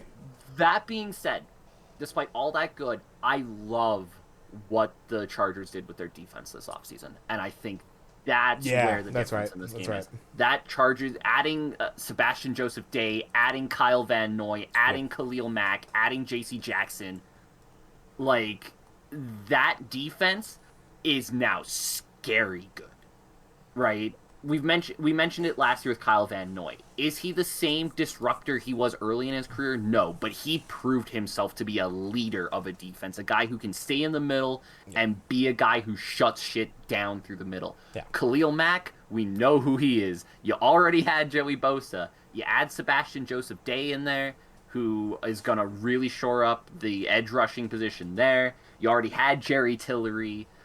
You add J.C. Jackson to play opposite Asante Samuel Jr. Already had Derwin James. That defense is just, in one offseason, went from being a liability to being a legitimate strength. Yeah. And you combine that with an offense that was already very good. They didn't need to add on offense. You already have an offense. You have Justin Herbert at quarterback with Austin Eckler, Keenan Allen, Mike Williams. You don't need to add much more to that. You kind of got it there. You go out and you combine that with what I believe will be a truly elite defense. Yeah, I I don't mean, know. I they'll- don't see where the Chargers' weakness is. yeah, I mean, they'll need to find something I think to do with maybe their tight end position down the line. Perhaps, yeah, some offensive line pieces, but really, yeah, you're Gerald looking Everett pretty. was like a 500-yard guy last year. I don't Yeah, think you need much more than that if he can be a reliable piece in the red zone. yeah. I mean, yeah. I suppose that'll remain to be seen how he fits. You've had some good tight ends at that, in that Yeah. position prior. So we'll see how that works out. Well, yeah, he's no Antonio Gates or anything like that, but Gerald Everett can work with the pieces they have. Yeah, I'm really interested though. I mean, like, yeah, this said it before. Like, there's some pieces here as far as the Raiders side that I'll be really interested. Obviously, Devontae we talked about. He's going to be working alongside Hunter Renfrow, who is absolute beast in his own right. Yep. Tight ends, Darren Waller. I've talked about Foster Moreau as well. I think he's an incredible second tight end in that role. So like, Josh Jacobs, if he's able to kind of get the step back that we believe he could have from previous seasons, like you're running like potentially like some nice tight end sets. That's where like a lot of nice potential there for Derek Carr. But yeah, I think the Chargers are definitely one of the favorite teams. Got to be in the AFC. I have them making the championship at the very least there. So yeah, I do have them getting this game at home by 3.5. It's going to be a really good game though. I predict this is going to probably be the game of the week. This fucking division, man. Yeah. Like, have we ever seen a division like this before? We've seen some divisions where every team in it is god awful, but where every team is legitimately a championship contender. There were some great NFC Wests back in the late 90s when the Falcons were part of the West too. The Cowboys were in there. We had some great NFC West games. Niners obviously in there. Like, but weren't that was like 5-team divisions way back in the day when that for the 90s. There was some of those late 90s Falcons teams before Michael Vick weren't always the greatest, but there was some fun times too. I remember there was some good teams out there. But yeah, there was I would say top to bottom every single team, no division like this. If any one of these four teams made the AFC Championship, it would not surprise me. That's how good that division is. Right? None of those four teams making the AFC Championship would blow my mind. Yeah. I would have to honestly, two of those four teams could very easily make the AFC Championship game. Right. Absolutely, could just be a division matchup yet again. Easily. God damn. Let's keep it moving. This is all right. So that's getting us through all of the Sunday day games as well. We go to Sunday night. This one's a fascinating one to me. Very spicy game here. This is going to be a good one. Reason why they made it Sunday night game, I suppose. Tampa Bay Buccaneers going into Dallas to face off against the Cowboys. Cowboys plus 2.5 at home. This is, a very interesting, how does Tampa Bay look? Yeah, I know you kind of expressed a little bit of your feelings about them. They're just kind of an older team now than they were last year, and that's never good. Yeah. What do you think about this game? The Bucks are the eternal question mark to me. Their wide receiver room looks beat up to shit right now. Absolutely. Right? Godwin and Gage are both seemingly hurt. Yeah. So really, you're looking at your second receiver being Julio. Listen, Julio, I love you, man, but like you looked rough last season. Yeah. They obviously have a lot of depth at wide receiver with guys like Scotty Miller and Rashad Perriman, but are they really guys that you want to be taking a bulk of passes? Probably not. You really need Godwin to be healthy. Their tight end position is really good. I love the duo of Cameron Brate and Kyle Rudolph. I think that's a really solid 1-2 at tight end. I just look at this team as being just a little bit older than they were last year, right? Like, it's a very similar team than they were last year, just another year older. And when you look at what they lost on the offensive line that they didn't really replace, I wonder how that combines with a 45-year-old Tom Brady. Tom has not been immune to injuries in his career. All right. He's had a couple bad ones. That offensive line got bombed this offseason. I think 4 or 3 out of their 5 starters are gone, right? Only Shaq Mason and Tristan Wirfs coming back. And Tristan Wirfs hasn't been able to stay healthy, right? Yeah. So, can Tristan Wirfs play a full season? You could be realistically missing 4 out of your 5 starters from last year if Tristan Wirfs can't stay on the field.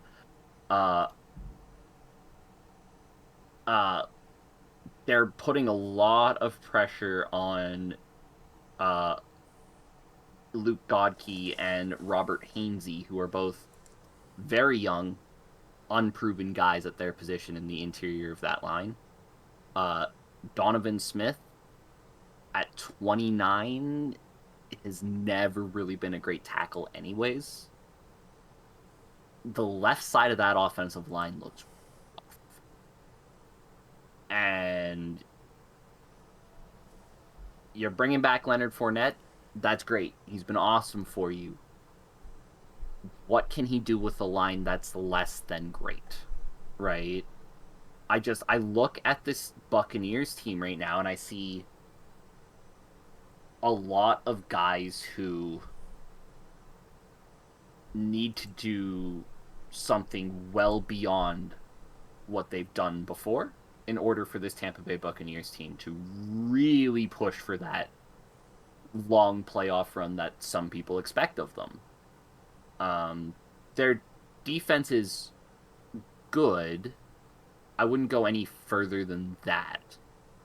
Right? Obviously, anytime you have Vita Vea in the nose of that offensive line, you're going to do a decent job stopping the run. But teams are going to be able to pass on them. I don't know. I don't know what this Bucs team is as far as where their final position could be. However, I feel almost the exact same way about the Dallas Cowboys, except instead of being old, I just don't know if they're good. I love Dak Prescott. They currently, by the way, on their depth chart, do not have a backup quarterback listed, which is fascinating to me.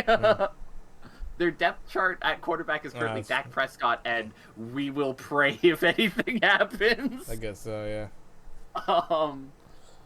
They're apparently looking to split carry Elliott and Tony Pollard should have been doing that for a couple of years now. Um, I like CeeDee Lamb. Uh, but man, you did give up an elite wide receiver for nothing this year, and without Michael Gallup, you could sure use him. I don't know. I like Dalton Yeah. Schultz as a tight end too, but nothing on this team See, screams this is the anything over 500. this is the thing. I think the Cowboys right now, they're not putting enough out there on the offensive No, side. no. And I think it's everywhere on the offensive side. Obviously, like Dak, Pollard, Elliott, even CD. He hasn't been Lamb's around a that good long, but like wide good receiver. guys, yeah, absolutely. But and yeah, Dalton, he's had some definite some good flashes. I don't love their offensive line by any means. I Oh think no, God no. I mean, like yeah, they had their problems. they Uh, they have Zach Martin and a bunch of I, guys who they're hoping play well above their I station. I really don't think this team has very much offensive punch at all, and I wonder what the game plan is besides like try to get Zeke and Pollard going and work off of that. If this Bucks team could come with some good run stoppage, I think this gets away from the Cowboys real early, and I think it won't take much for the Bucks to kind of come out and have put on an early lead in this game. I think they put on an early lead in this game. I don't think the Cowboys have enough bang to be able to really make any kind of roll, comeback on it. I was Necessarily disagree with that. I was a little surprised in the fact that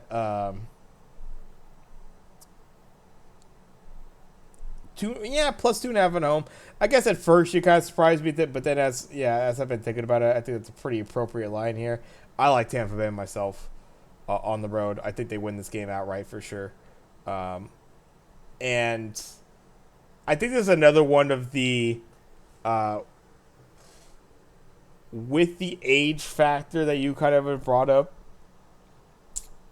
With maybe some you know, in a new system, having a step in kind of situation that you have with the Cowboys. This could be a lot of it. This could be a much different game halfway through the season than it is this opening week. I think this opening week though, week one, I think it just lines up really well for the Tampa Bay. Just be able to take it. Won't be a flashy win, I don't think by any means. I think this will be a uh, pretty like steady game as far as the pace is concerned. But I still like Tampa Bay to take it against Dallas. I like Tampa Bay, I think, but Tampa Bay's schedule to start this season really, really difficult. Right. They are on the road at Dallas. Then they're on the road in New Orleans, a place they historically struggle. I don't think Tom Brady has won a game in New Orleans as a member Yeah. of the Tampa Bay No, I got that Buccaneers. number. The Kryptonite. They host the Packers. They host the Chiefs. There is a very realistic possibility by the end of that we are talking about an 0-4 Tampa Bay Buccaneers team. Could be. Uh, this is a gotta have it size game. Absolutely need this one more than maybe even they realize. I think they have enough. But if they lose it, this is gonna go bad quick. And the end of their season doesn't get that much easier. They have a little bit of a let off in the middle portion, and then they have uh, Ravens, Rams, then they have the Seahawks, then the Browns in the game, I believe, before Deshaun Watson comes back, which might be a saving grace for them. Then Saints, Niners, Bengals, Cardinals. Yeah. This season could get away from the Buccaneers very quick if they can't beat the Cowboys. Because of that, and because I think there's going to be a sense of urgency on it, I'm going to go with the Buccaneers. I just don't know how I feel about the Buccaneers this year, to be honest with you. Understandable. However, I feel like because I am doubting Tom Brady, he's Oh, going to by throw for Genie, like yes. 5,000 yards and be the MVP. That's So, always how it fucking works. It's always how it works. Yeah, no, this is just it though. It's just all right. Tom got older. There's no way he keeps this up, and then he fucking does. He's and then he does. 46 and throwing bombs. Like what? He can still throw that for? What the fuck? Yeah. And this was. I was already leaning this way because the goddamn Cowboys, and I don't care they're in a different division. It's easy for me to vote. I could easily bet against them any day of the week. So, Bucks got them on it. And let's keep it moving. We're at the last game here through the full slate. Monday Night Football. Russell Wilson goes back to Seattle as the Broncos go to take on the Seahawks. Seahawks plus 6.5 at home. This might be the most disappointing Monday night opener we might ever see. I can't see how this is not an absolute smoke show. Blowout. How does Denver not win this by 10 plus? Double digits easy. Okay. I got this. First play of the game. Russell Wilson blows breaks, out. Yeah, Brett ACL. Rippon's the quarterback. Yeah. Broncos still win that game, but it's close. A strip sack. Andrew Luck comes in, throws 3 tutties. Like, what the fuck? He's not on the team anymore. He's on the other team. That's right. Yeah. The freaking Broncos are like, they're really good. Yeah. And I mentioned it before. It's not like they added a ton to that offense, right? It's not like they went out and but they added Russell Wilson, right? That on its own is such a huge increase to a team that already, I think, was either top 3 or top 5 in defensive rating. This was one of the best defenses in the NFL last year. And then you added Russell Wilson to it. The only reason the Broncos weren't a playoff team last year is because they could not get consistent quarterback play. Russell Wilson, like I said, he doesn't need to be elite. He doesn't need to be the Russell Wilson who was a constant MVP threat. He just needs to be good. He just needs to be a solid quarterback, and this Broncos team's going to win a lot of games. I don't see any way the Seahawks keep this game competitive. Yeah. You could have put I think the line in the Notre Dame Marshall game is 27. I still might have picked the Broncos. No. All right, we'll put some spice on this one. We've done this before on these egregious lines. I don't like this line either. I think this needs to be way higher.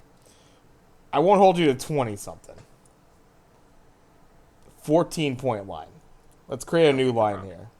You still take the Broncos? 14, I still take. It's 17 is where I'll start to maybe. I was about to ask. I'm like, yeah, I'd probably still take the Broncos, actually. 17 is where I start to 17? maybe fade the line. 3 scores. Right. That's where I'm maybe a little bit nervous about the line creeping up. Okay. Yeah, I see it as a... My score that I have in my head. 35-13. Ooh, more than 17. I'm just gonna note that we don't have to make anything of it. I'll put a little side score here, just to. I was somewhere in the lines of like 34-17. 34-17. I like it. 17 point. Yep. Yeah, I was somewhere in those. Yeah. In that range. I'm a little bit higher. I think this is an absolute fucking blowout, dude. This is not. This is gonna be a mess. The only thing that's making it exciting for Monday Night Football is that that Russell Wilson is playing Seattle. Yeah, that'll be fun. That'll be fun. The stories, the noise. We'll see how it is early, and then we'll see how much that dies off. Also, breakout player of the year, Jerry Jeudy. Jerry Jeudy with a legitimate quarterback is Sure. going to be scary. He will get 1,000+ yards this year. And that's with Cortland Sutton also having a very good year, by the way. But I love Jerry Jeudy with a legitimate quarterback. I think Uh, it'll be interesting because it's Judy. I like Sutton as well. I have to agree with that. I feel like KJ Hamler, honestly. I was gonna say KJ Hamler as your 3 is just fine. I know he hasn't put up numbers yet, but again, he hasn't really had a quarterback yet. I will say, I as and I don't really hope this as far as any kind of like I don't want him to do too well, obviously, Yeah, because it is a guy playing for the Seahawks. I'm kind of interested because you still have a DK Metcalf there for the Seahawks, right? You still for at least the have first 6. a Tyler Lockett. One guy I see on that roster that I hope could maybe find some production, still looking good out there. My boy Marquise Goodwin for the Seahawks. Former 49er, Your Niners boys. burner back in the day. As a third, there's potential there. He pushed 1,000-yard season one year, right? Yeah, Nine in an something. offense that did not pass the ball too Yeah, great. He was yeah, like the only nine fucking something. guy. I hope for good Gino's things starting for a week guy one like for that. the Seahawks, right? Huh? Gino's starting week 1, right? Oh yeah, yeah, That's absolutely. that's the thing. Yeah, Yeah, it's yeah, yeah. Gino. Okay. Yeah. And then yeah, I mean like if I were just to put in the bubble, DK Metcalf, Tyler Lockett, Marquise Goodwin, Noah Fant, sounds like an all right passing core to work with. It's just Russell Wilson would everything make that a pretty decent team, wouldn't he? everything that encapsulates that, from the running backs to the quarterback to the offensive line to the defense that they have to rely on to actually stop somebody once in every while. No fucking chance. But I hope for some good things for those guys. As much as they are Seahawks, you obviously have some. You still have talent on that team for sure. They're just gonna be lost in the myriad of shit. Basically, that is that team. Basically, yeah. But Just really quickly on the Broncos side, man, Tim Patrick tearing his ACL stinks. That dude's been damn. so underrated. Yeah, I didn't The take note last of couple that. You're seasons. right. Tim Patrick, that's right. I didn't Yeah, see that. right at the start of the preseason. Damn. That dude's been so underratedly good for the Broncos with absolutely no quarterback play. Russell Wilson comes on. Tim Patrick's about to show the world kind of the guy they haven't really known. Then he goes and tears his ACL. Yeah. Fuck, that sucks for him. Because, like I say, Tim Patrick's one of those guys who nobody talks about because he plays for the Broncos and has never had a quarterback. This is a dude who has back-to-back 700-yard receiving years with nobody. Like Nothing. Drew Lock and fucking Teddy Bridgewater and Yeah. me probably play. I probably played a couple games with quarterback for the Broncos the last couple seasons. Like, Put me in, that coach. guy was gonna break out. Put me in, coach. Yeah. All Um, right. Well, there we go. So, yeah, we both have Denver. We thought that's the line was egregious, so we put up our own score as well. 35-13 for me, 34-17 for Craig. And then, yeah, we might as well just run through it here. We agreed on San Francisco taking against Chicago by more than 7 points. Cincinnati beating Pittsburgh by more than 6.5. Philadelphia beating Detroit by more than 4.5. Miami beating New England by more than 3.5. Washington beating Jacksonville by more than 2.5. Carolina taking the game in the pick'em against Cleveland. Let's see. The Chargers beating the Raiders by more than 3.5. The Bucks beating Dallas by more than 2.5 in that last game we just described. Denver taking it over Seattle by more than 6.5. The ones we differed on, I believe New Orleans will take it against Atlanta by more than 5.5. Craig has it by less than that. In Baltimore versus the Jets, I have the Jets staying within that 6.5 point spread. Craig has it as more than a 6.5 point win. The Indianapolis Colts going into Houston. I have Houston keeping it within 7. Craig has it beyond that. The Giants going into Tennessee at minus 5.5. I think the Giants still keep it close. Craig has it as a little bit more of a spread than that. Green Bay going into Minnesota. I think Green Bay will take it at that more than 1.5. Craig has Minnesota taking that one. Kansas City going into Arizona. I have the Arizona keeping it within 6.5 points. Craig has it as a bigger win than that. And yeah, that is it for the differences as well. That's the full slate of games in the NFL right there. Quite a bit. We have 6 games where we disagreed on it. So yes, very interesting. Usually we're pretty close with each other as far. Usually it's 3 or 4. Week 1, I picked some wacky games. That's just it. The Giants would never have been a consideration outside of Week 1. Houston would never have been a consideration out of Week 1. The Jets would never have been a consideration out of Week 1. No, and I get it. Things a little. I feel like that's the same thing I did with the Vikings, right? I feel like Week 4 or 5, I'm picking Green Bay there. The Falcons, kind of same thing. I feel like if this is a bit later into the season, I think I'd feel a little bit better about the Saints winning that. Still pick the Falcons. Homer pick. That's what we do around here, baby. On the basis of, let's go Falcons. Right. But yeah, that is the slate right there. Quick question for you, and I didn't bring this up beforehand. Might as well, because we have a little bit of an extra involvement this season. As I brought up at the beginning of the episode, we are doing a fantasy football league this year.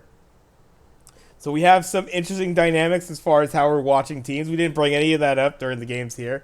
But a quick question for you, Craig. I'll go into it second.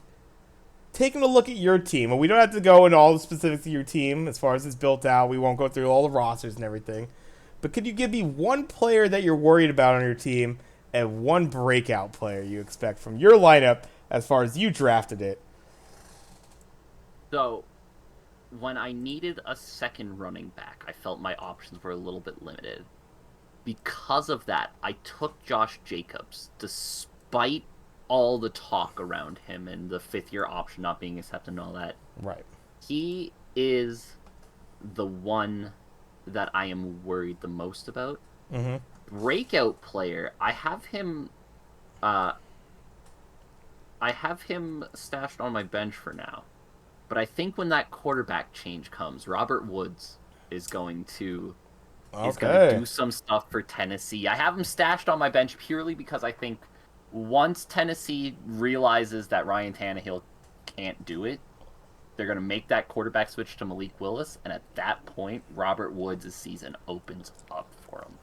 I also, because I don't really want to name my starters as far as breakout guys, because, is Terry McLaurin a breakout guy? Probably not. He has a nickname. He's very good. Brandon Ayuk is another one, I think, with with Trey Lance's arm potential and his speed. That's a potential deadly comp. That would be the two I would say, as far as guys who are, maybe not the highest on my radar. Those two, I think, are my biggest breakout guys. How about you? Same question. I'll flip it. Yeah. So, I mean, with our draft, it was very interesting. Have a lot of good marquee guys there, and guys that are probably starting on other lineups that we kind of have even on our bench right now.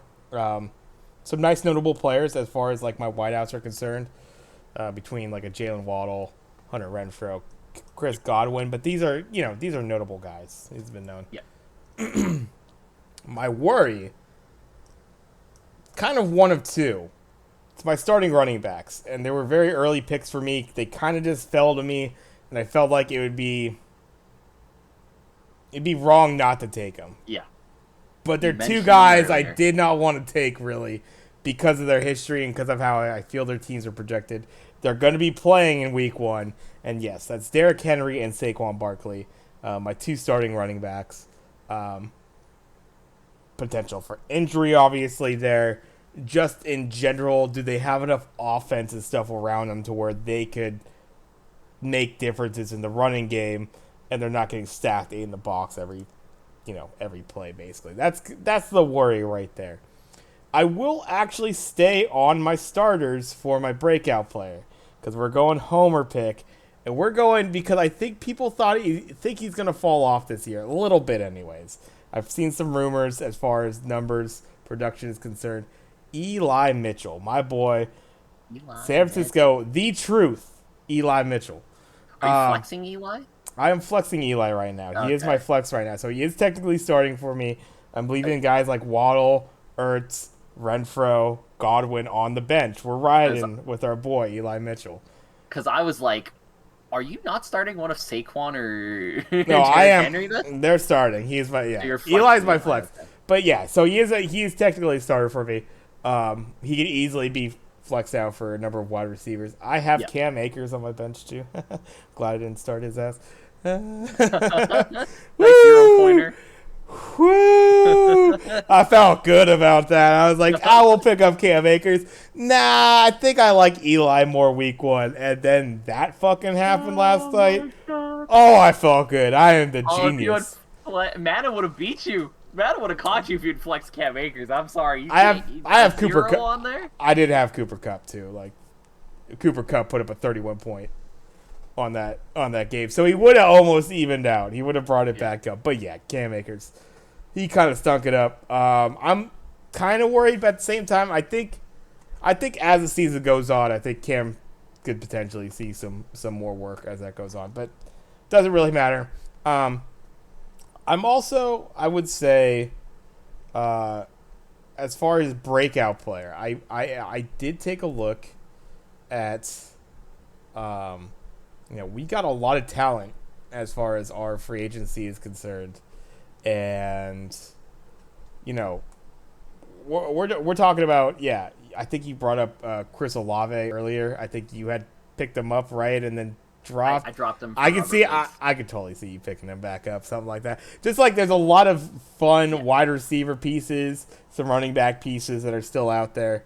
As far as nice little come ups. Obviously, D-Hop being suspended is not picked up by anybody right now, but he would be a pretty stellar pickup. Whoever has that in the waiver wire order, yeah, that's going to be a big one.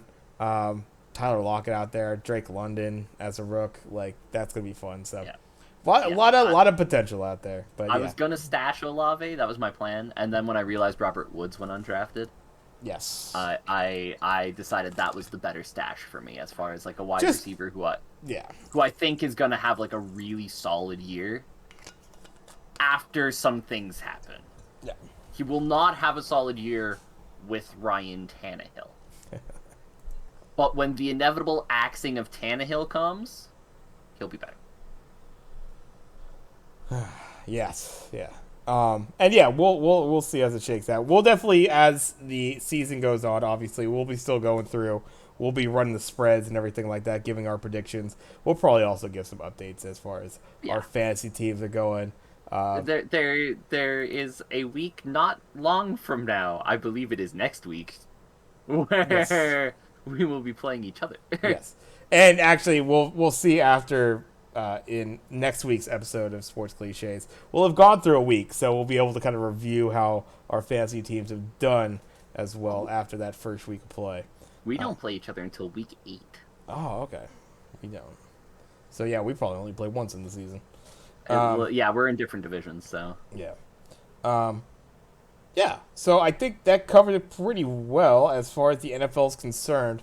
We've been going pretty good amount of time, 3.5 hours or so. But there is one more thing I want to cover. One big thing. Pretty big news as far as the mixed martial arts world is concerned. UFC 279 gets absolutely shook completely mixed up. I have no idea what the fuck happened. I'm really surprised they made as many moves as they did to pull this thing together.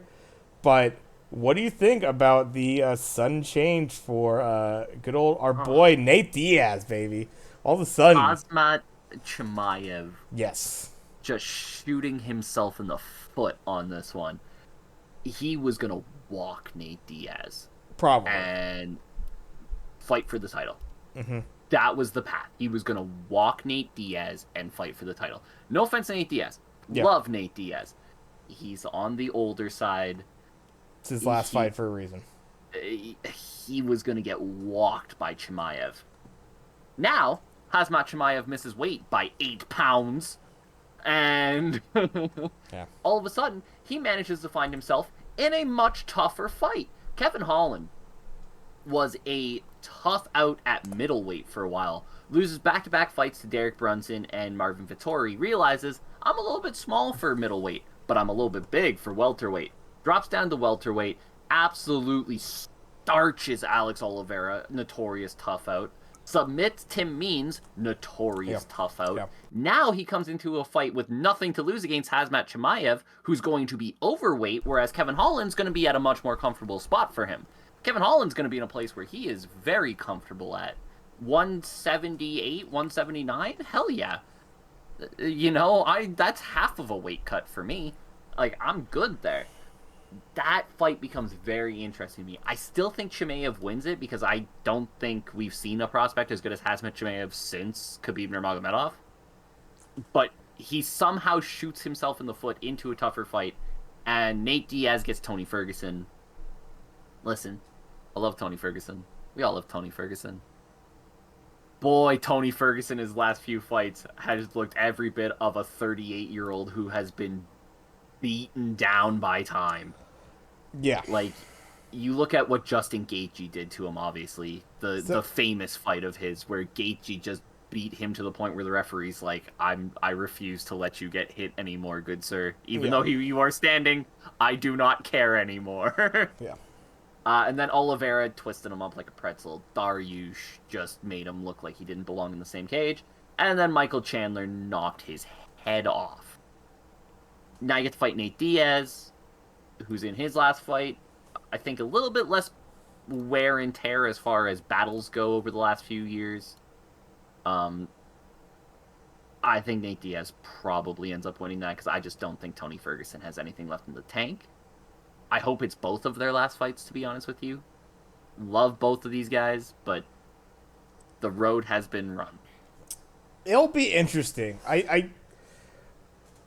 So my initial thought, I guess I'll go on Diaz Ferguson first because that's going to be the main event as it's scheduled. You ever played through Metal Gear Solid 4 or know the ending of it? Yes.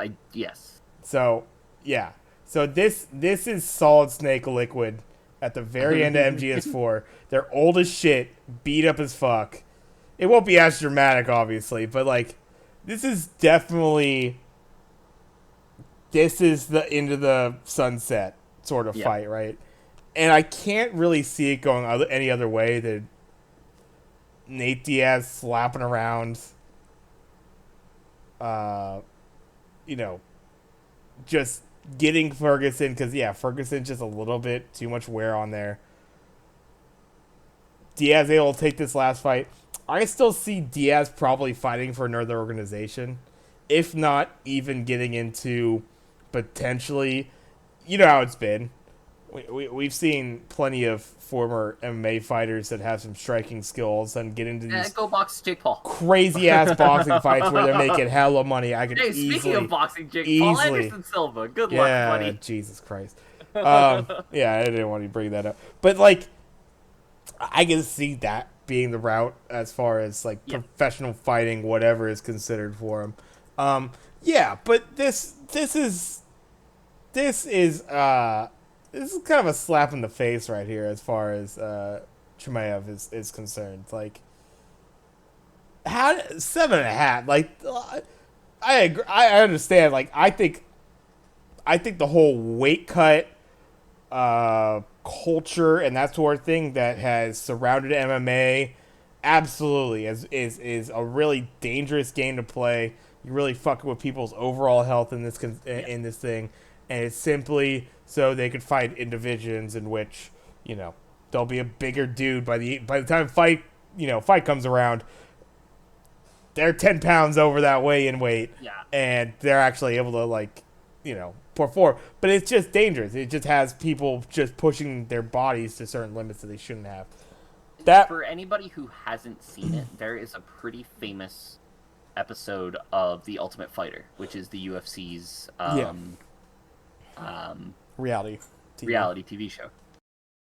I don't remember who the fighter was, but there's a pretty famous episode of him having to cut 12 pounds in 2 days. And it's like sauna bike. Yeah, It is honestly the hardest thing to watch you will ever see. By the end of it, they have his coaches dragging him by his feet back into the sauna because he cannot physically stand up anymore to get back on the bike to cut the final couple pounds. yeah. Weight Dangerous. cutting is by far the most dangerous thing in the sport of mixed martial arts. And that is saying something because it is a sport about getting punched in the face. Yeah. Yeah. It's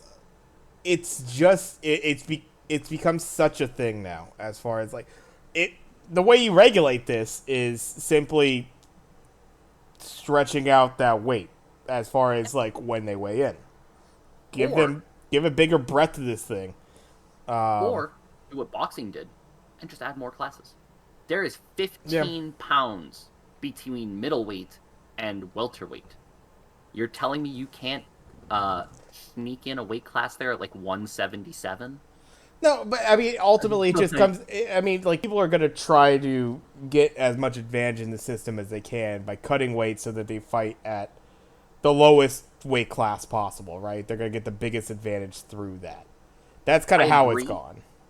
I agree, but you see it in boxing where they, by putting in more weight classes, by having less jump between weight classes, Yeah. what essentially happens is you get guys uh, who recognize that cutting too far is also detrimental. Yeah.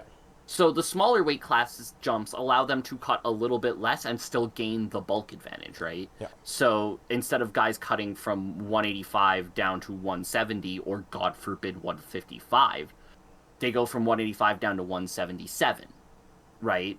Yeah. Still a bit of a weight cut, but significantly easier to do than that 15-pound weight cut that ends up with guys being dragged into saunas, Yeah. right? Or it's kind of two ended for it too. I agree. I think more weight classes would be advantageous to it. I think you could do it on two ends too. It's just this weekend or the weekdays right before the weekend fight.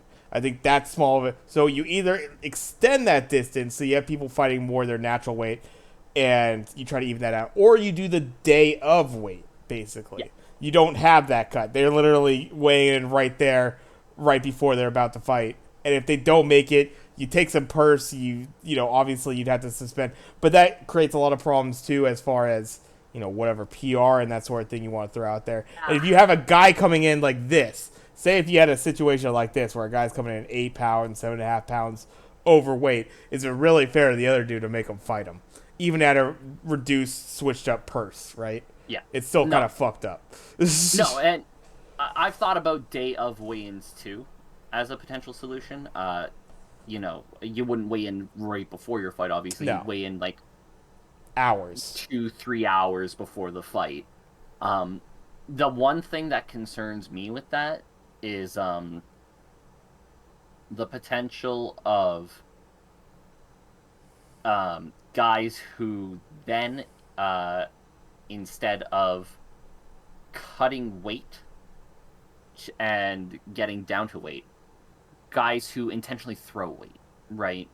Guys who know they're fighting a certain guy who's not going to turn down the fight, even if it's, and will instead intentionally go in 5-6 pounds over, knowing that'll give them the physical advantage, and accept the loss of purse, knowing that win will move them forward. Because honestly, let's be real, there has never been a huge punishment to guys who miss weight. It's not like your position in the company gets hurt by it. But what if it did? That's the thing. You could put things So to that is another interesting deterrent to weight cutting, right. is making it so that your position in the company gets hurt if you miss weight. Yeah. If you miss weight, you get a year-long suspension, for example, where we Yeah. refuse to let you fight, right, as punishment for doing this. Or even 6 months, right, whatever it is. Because in the MMA world, Hazmat Chimaev, for example, hot prospect, looks great. 6 months from now, you could have a new guy that's come up and just jumped you as the new hot prospect, right? Like if you're out of sight, you are out of mind. Um, so that is an interesting one. But again, I don't trust Dana White to pick fighter safety and health over money. Right. I just don't. It's sad, but it's the truth. Yeah, I mean, ultimately, that's kind of been the case. I mean, I think there's always been talk of the compensation that fighters get and that not being a fair shake, even at the UFC, which is the top level of it. But Oh, especially at the UFC, yeah, but right? Like, we will. It's a for this event at least. It seems like they pulled a card together. Be very interesting to see how it all shakes out, and Nate Diaz fan, so I'm hoping it ends up well. It wasn't looking like I had no expectations to be able to do anything against Cosmot, but it's yeah, we'll see against Ferguson's a Ferguson. Should much be more yeah, even matchup for him, I think. right. So Like I said, Chimaev was gonna walk Nate Diaz, but I love Nate Diaz. And he's obviously one of the OGs in MMA, but Hazmat was gonna walk him. yeah, And now Tony Ferguson presents a more realistic fight for him. yeah. Oddly enough, kind And of worked. they're both brawlers. You know they're gonna go to war, and it'll be a fun fight because both Definitely. guys only know how to lead with their faces and throw hands. So it'll be fun. Someone will flip off somebody. Well, we know who's going to flip off somebody, but yeah, it'll be fun. Anything else Um, you want to hit on as far as going into this weekend? This comeback for good old sports cliches. I think we'll be doing this weekly again every Friday. yep. So we'll be looking Every at this Friday seems to be the plan for the moment. same time slot. We'll Um, be going over the week that has in the NFL, the week that's to come. Maybe some fantasy football updates, stuff like that, and all the other shenanigans in sports. But yeah, anything else you want to hit on? that's about it for now. I think the big thing, obviously, this weekend is baseball playoffs. I will throw out a Yeah, quick plug. Sportscliches.ca. that's I right. have a blog going on over there. Just talking about just talking general shit about sports. A lot of college football predictions there. Um, has been what I've been doing. We'll all just ignore last week in college football. We won't talk about it. Where I did go 1-6, so maybe don't take my predictions too seriously. But I'm having fun with it. I'm gonna be posting all the latest episodes up there and everything. Uh, that's that's where you're going. Sportscliches.ca. It's the plug. Awesome. Yeah, and let's make sure we get that in chat here.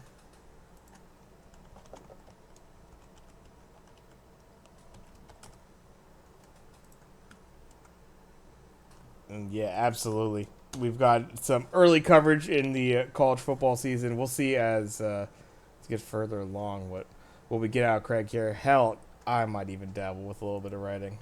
Oh shit! I haven't written anything like lengthy amount outside of emails for 7 years. There we go. Something like that. Maybe, Yeah. maybe some tap writing. Yes. Yeah. We'll see though. But yeah, no, absolutely, definitely check that out. Craig putting in a little some stuff to read in the downtime between these episodes that I know I'm looking really forward to it. I'm looking forward to getting back into it. So Yeah. we will be covering the NFL week by week, other sports happenings. We got the playoffs coming up, like you said, in baseball.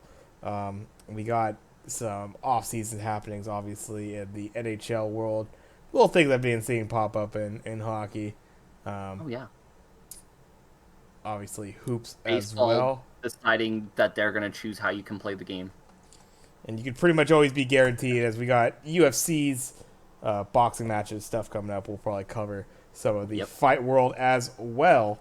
Who knows? We might even fuck around and I don't know, maybe some racing or some bullshit.